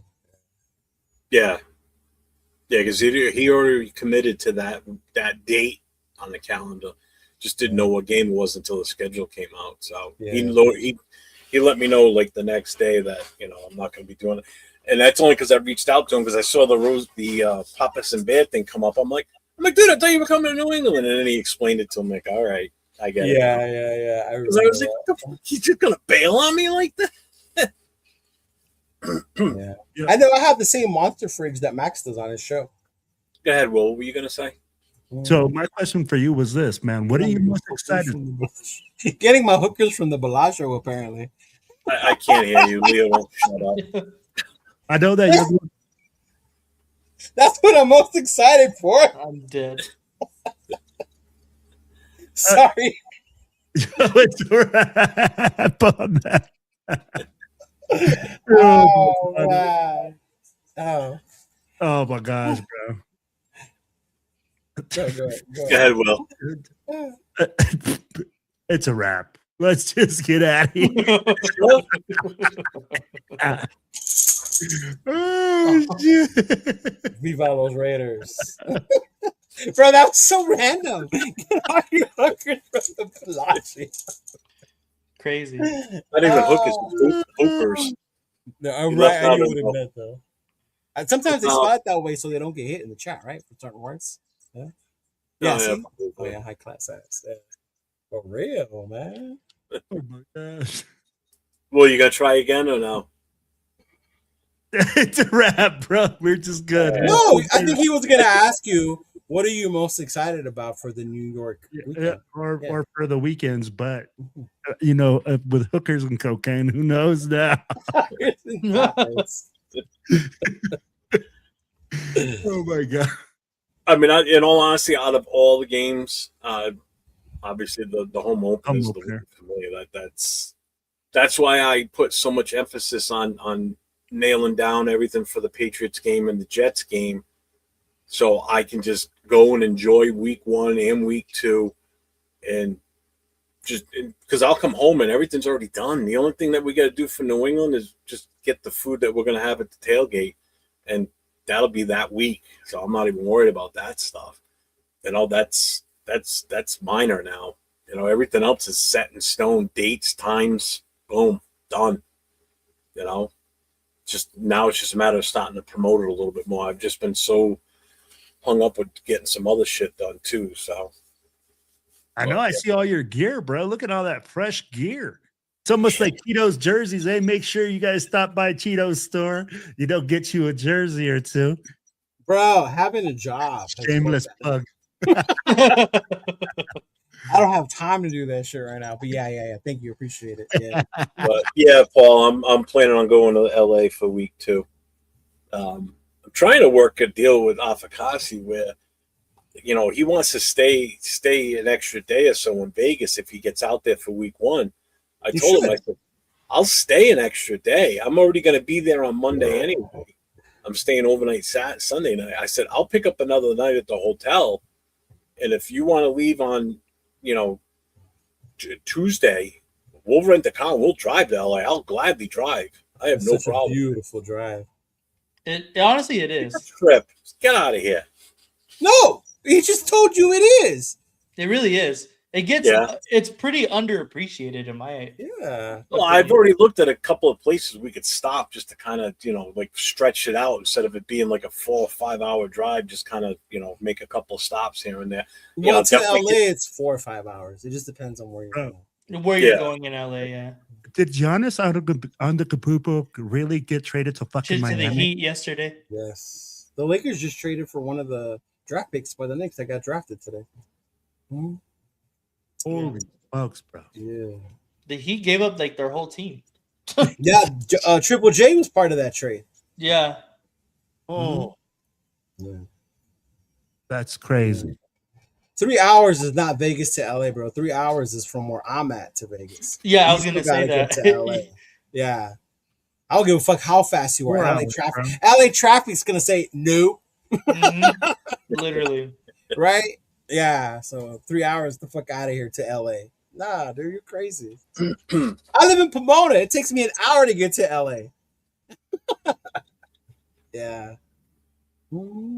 Say that name again, Will.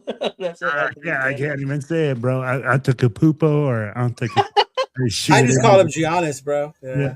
That's not even right either. Yeah. Ain't no one hate, bro. Just say don't be spitting out falsies. It don't take 3 hours to get to LA. Yeah. Mm-hmm. Well, we're gonna get out of here. I'll be back on Friday night with my No Huddle show, bringing you all the up-to-date NFL news. Again, we thank everybody for being here tonight with us.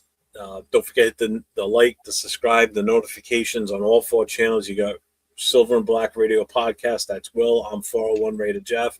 Next to me is Leo, also known as Chidolinus. Look him up. Make sure if you haven't already. And then LV Rated 10, who is now officially really called LV Rated 10. So I'm glad you settled in Vegas now. We expect full reports every week from you. Damn, full reports? They're not even in practice or anything. I know, right? Doesn't matter. Go dig up news. I don't give a shit. He's gonna hear a rumor on like fucking your job is gonna be like, Nathan, is that true? Your duty is to sit outside Intermountain Healthcare Center and sit out there with your camera running 24/7 when you're not working. But what we can do though, now that you're in Vegas, is because what ends up happening, the home opener is the big one, right? That's the big one everyone goes to. Yeah. So then after that, it's just the bigger opponents. So the party's not as big. So what me and 805 started doing was we would do meet and greets the Saturday before, and just have people come to different bars. Like last year, we did that one at I forgot the name of the bar, but we did it there, and then people came through. We had drink specials. So that's the stuff we can do now. We can include you because now that you live there. Yeah. Yeah, that'd be tight. I'm with that. Yeah. Hey, welcome to being world famous Chidolinus' sidekick. For real. This guy. Bring me along. He's VIP or no. He's Robin to Theo's. Yeah, Paul, there's a bunch of stuff going on starting Friday. TNBC's having their birthday party for also Saturday, Lorenzo's gonna do his takeover at Hollywood Park. Sunday, like every crew and their mama is gonna have a tailgate at SoFi in the pink lot. So everybody and their mom is gonna have one there. So just show up on Sunday to SoFi, find you a spot, settle down. Some people charge, others don't. I never pay in LA at the tailgates. There's enough of us there. You don't have to. No, I don't. Anybody has to. Nathaniel, have you ever paid for a tailgate? And see, here, take a shot. Here, yeah, I'm telling you, bro. You want to take a shot? Like, hey, yeah, yeah. I want a taco. Da, da, da. Yeah. Hey, there you go. More of the flyers will be coming out, Paul, as more details come out. But it starts Friday.